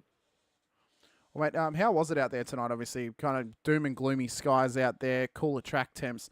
You're on your own for the majority of the running. How was it just kind of getting into that groove and just kind of, cut them laps down a little bit and just try and survive for the hour? Yeah, head down and quali laps. That was the mindset. Head down and quali laps. I was stuck behind, I think it's the East-West boys. I was stuck behind them for a bit, tried to fuel save a bit, and I think that paid off in the pits in the end. That ended up putting me in a better position to, just get some clean air and go for it. Very good, mate. Well, let us know who's giving yourself and Pacific Esports Racing the support out there. I won't make Stephen do it if he ends up joining us here tonight, so I'm just going to give you the reins on your sponsors. But anyone else you want to give a shout out as well? Yeah, just all Pacific Esports sponsors, Tim Nickel Photography, Lake Edge Hotels, W Energy, all those guys helping us get on track this season. Very good, mate. Well, thanks for coming to have a chat to us once again. Congratulations on your P1 here tonight. Best of luck next time out at Magny Core, and if we don't speak, best of luck in the final 2 rounds. Thanks, guys. Thanks, mate. Cheers, Blake. Well, we've got a couple of pros in there waiting to come and have a chat to us. We'll drag in Mr. Viger first of all. Rick, you had P2 in the bag there for a period, and then a back marker goes off. Did it kind of crack the egg a little bit there and just made you, miss out, or not, like kind of misjudge going for that move down at 4, or was it going to happen regardless? Not blame no one else's fault. I just sent it. Just went that little bit too hard and it locked the rear, so I had to have a go. No point finishing behind Cross. That's right, mate. That's right. Got to have a crack. I'm glad didn't go too bad and hit him or anything, but he would have been watching me knowing I was coming because it was a pretty good battle. Yeah, disappointed that he got me in the end, but anyway, can't be too disappointed with third. Great, Rick Ryan here, mate. Great racing. 50 odd minutes of like neck and neck battles. It obviously takes it out of you. So, congrats, mate. It's certainly what the viewers like to see, the close battles like that. It makes for great watching, and also I'm sure for being in the seat in the simulator, having them tight battles like that, it must have been a fantastic or a fun race. Yeah, it was good fun. Jamie was right there behind me the whole way in that first stint, and then so you're always, looking out what he's doing, and then tried to keep with him but had no hope. He just pulled away once we come out of the pits. We noticed. I was going to say we noticed him staying out for an extra lap obviously just allowed him to gain a bit of extra speed on that lap versus you guys pitting in the lap prior. So once he did get to the front, yeah, you're right. He had that clean air and a bit of open pasture to sort of drive through, where you seem to be in them battles, which yeah, it was great to watch. Yeah, he definitely had the pace on us, but you know, that was okay. It was good fun to race with Croz, and yeah, it's always good. We generally race together well. That's what you do it for, isn't it? Have those battles. That's it, Absolutely. mate. Well, just on a quick little note here, obviously this week is Vets pre-qual. How are you feeling going into it? And are you feeling like you might be coming to join me next season in Split 2?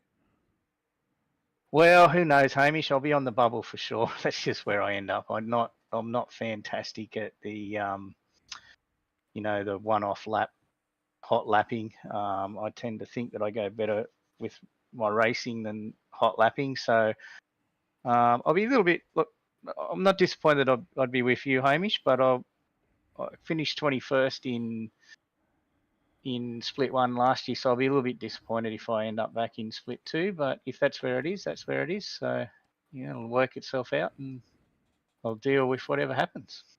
Very good, mate. Well, congratulations on P3 here tonight. It was a good run. Championship's not over quite yet. Even though Darren did gain a couple of points over you, you're still within the hunt for that championship. 2 rounds to go. Anything could happen over those 2 rounds, but let us know who's giving you and Angry Birds Racing the support out there, mate. Anyone else you want to give a shout out to as well? Yeah, well, a shout out to you guys for doing the broadcast, all the admin for putting the races on, to all the other competitors for the fantastic racing, and of course my wife for allowing me to be in here, and all my teammates for all the help that they can give me. And if you're looking for an automotive shop in Windsor, look up AA West Automotive. Very good, mate. Well, Nice congrats one. once again. Best of luck next time out at Magny Core, and if we don't speak to you, best of luck for the rest of the season. Thank you, mate. Thanks, buddy. Thanks, Rick. See you, Cheers, see you champion. guys. See ya. We want to Mr. Crosby. Mr. Crosby, a nice little 1v1 there between you and Rick for the majority of proceedings, but then one little mistake from him, and you end up taking the chocolates home for P2. This now extends your lead in this championship by a couple of points, so that's got to feel pretty good for you coming into Magny Core and Sebring for the final couple of rounds. How was the running out there tonight, especially amongst that little battle between the both of you? Yeah, it was good. It was good. Like he had a fair bit of pace, and I a couple of times I thought about taking him, and then I just couldn't. He was doing well. I left it a little bit later this time to try and take him on that hairpin. And then I thought I'd late brake on the hairpin, and he must have followed me a little bit and locked up the rears or locked up the fronts, and then I could see him sliding through it out of the corner of my eye, and I thought, well, I won't turn in yet. I'll just let him slide past. So a little bit lucky, but he definitely, if I had taken him a little bit earlier, he definitely had the pace to take me again. So yeah, good strategy. But it was good racing him. He raced really well tonight. Back to his old form. Now, no Mr. Burridge out there tonight, of course, and then poor old Steve was off the pace a little bit out there. How are you boys at M1 feeling going into the final couple of rounds? Of course, sprint round action next time out at Magny Core, and then the big old enduro out at Sebring to round out the season. What's kind of the mindset for you boys coming in? Obviously, I know that for a couple of you, it's for vets coming up this week for pre-qual, and then into the first round next week. So kind of where's your head at, kind of prepping for those final couple of rounds? We're really looking forward to the enduro. The sprint rounds could go either way. But yeah, we do a bit of practice. We've been playing around with a few sets. We build all our own sets, and then we sort of practice with each other's. So yeah, we're feeling pretty good. Yeah. Very good, mate. Well, obviously you're leading the championship coming into those final couple of rounds. So you're in the hot seat at the moment. All you got to do really is just try and keep it consistent and clean, and try and keep finishing ahead of Rick there, or if he finishes ahead of you, try not to bomb it down the field. Obviously, touch wood, that doesn't happen. But congratulations on P2 once again, mate. Let us know who's giving you and M1 Racing the support out there. Anyone else you want to give a shout out to as well? Okay, M1 used cars at Slacks Creek, Springwood. My teammates help me do these setups. They do a better job than me. And I'd like to thank you guys for putting on a really good show. And all the racers out there that I raced with tonight, it's good racing you. Very good, mate. Well, congrats on Nice. P2. Best of luck out at Magny-Cours. Best of luck. Are you having to pre-qualify this season for vets, or did you manage to get into the top 20? No, I got to pre-qualify. Yeah, I missed a Okay. couple of races last season, so Okay. back to the grind. Oh, well, best of luck in your pre-qualifying this week as well, mate. If you, I guess, take the solace, and if you don't make split 1, you'll likely be in split 2 with me, so you'll be able to have me calling your races once again. However much of a bonus that may be, I don't know. But best of luck in your pre-qual, best of luck out at Magny-Cours, and best of luck for the rest of the season as well, mate. It's come by pretty quick, but it could be an intense couple of final rounds. Yeah, look forward to it, and look forward to the next race, and see you guys there. Very good, mate. Thanks heaps, and best of luck. Thank you. Thanks, mate.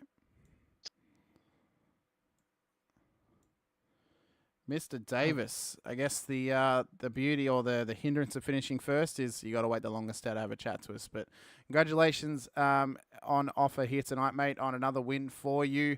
You may be out of this championship hunt, but you're not opposed to taking wins off those boys who are battling for these the championship honours at this stage. Thank you, Hamish. No, I'm just glad I could come back in and sort of mix it up with him at the front and give him a bit of a challenge. We had Alana in the chat saying you had it in the bag from the start. Did it feel that way from in the rig and coming into this race as well?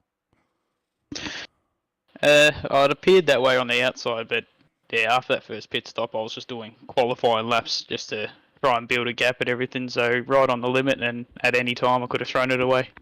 So we noticed that old mate Brad has gotten into C class now. So is he going to start having a crack at those officials more often, try and get the pace up and get some more seat time in the car going forward as well? Yeah, he definitely will be. He's been waiting for that promotion, so now he's got it, and he's going to start doing some more laps now. Very good, mate. Well, obviously it was kind of a race of two halves for you. It was a bit of a chase down for the first half and then run away for the second. How did it feel out there here tonight? Kind of gloomy conditions, but a bit of a kind of cold to warmish kind of a track temp.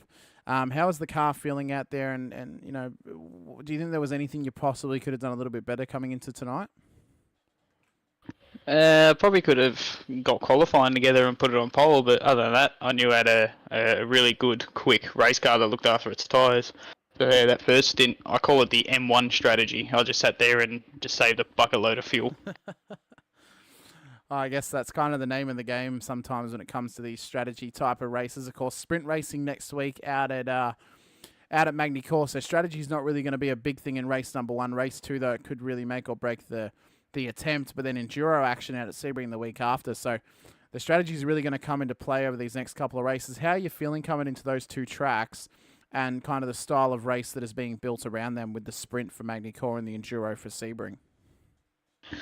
Magny-Cours, can't give you much input on that. I need to buy the track and do some practice probably next Tuesday when the server goes up. But Sebring, I do like Sebring a lot. It's a good, fast flowing track, and if you do get it wrong, it really punishes you.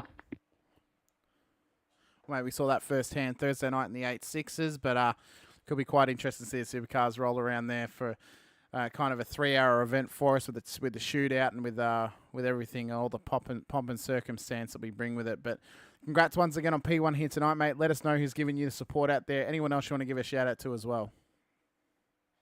Just everybody that's tuning in, gives me the support every week in the comments section, and all the newcomers as well that have continued to watch, thinking, this is awesome to watch. So thank you to all the supporters, commentators, race control, competitors, just everybody.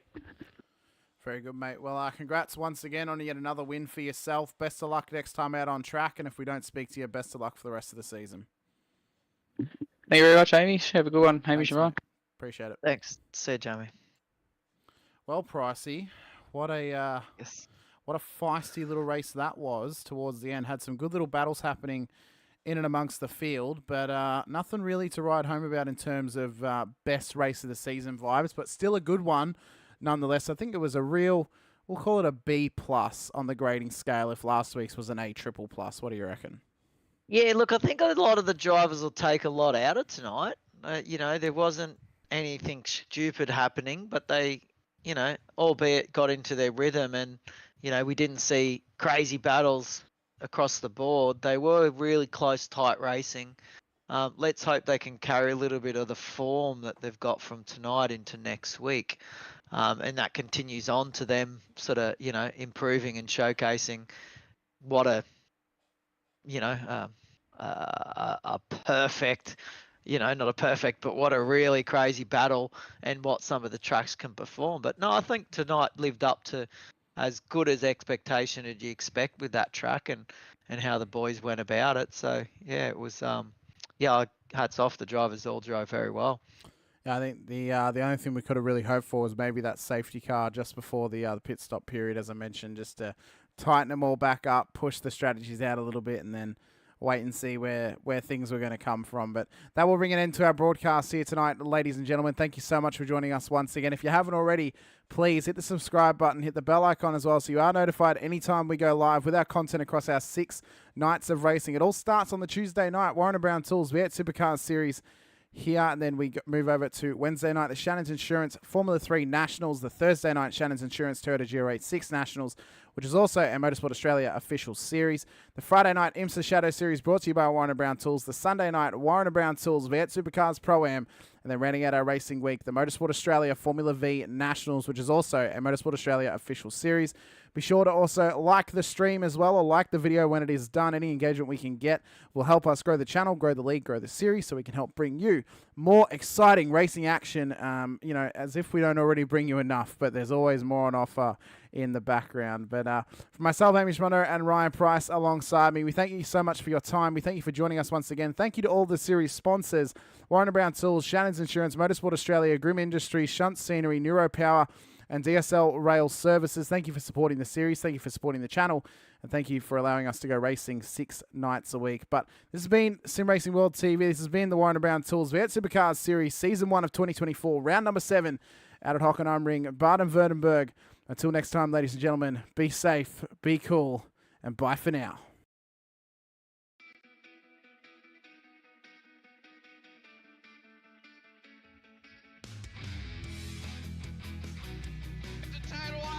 Amazing, it's clash heads again. This is like Chaz Mostert and Cam Waters, almost the same situation. Better contact going down the hill. Sam Noble wants to sniff on Dave Coleman now. Sam Noble bottle right now because tell you what, Bruce Tanak and Jamie Dyke just absolutely drove away from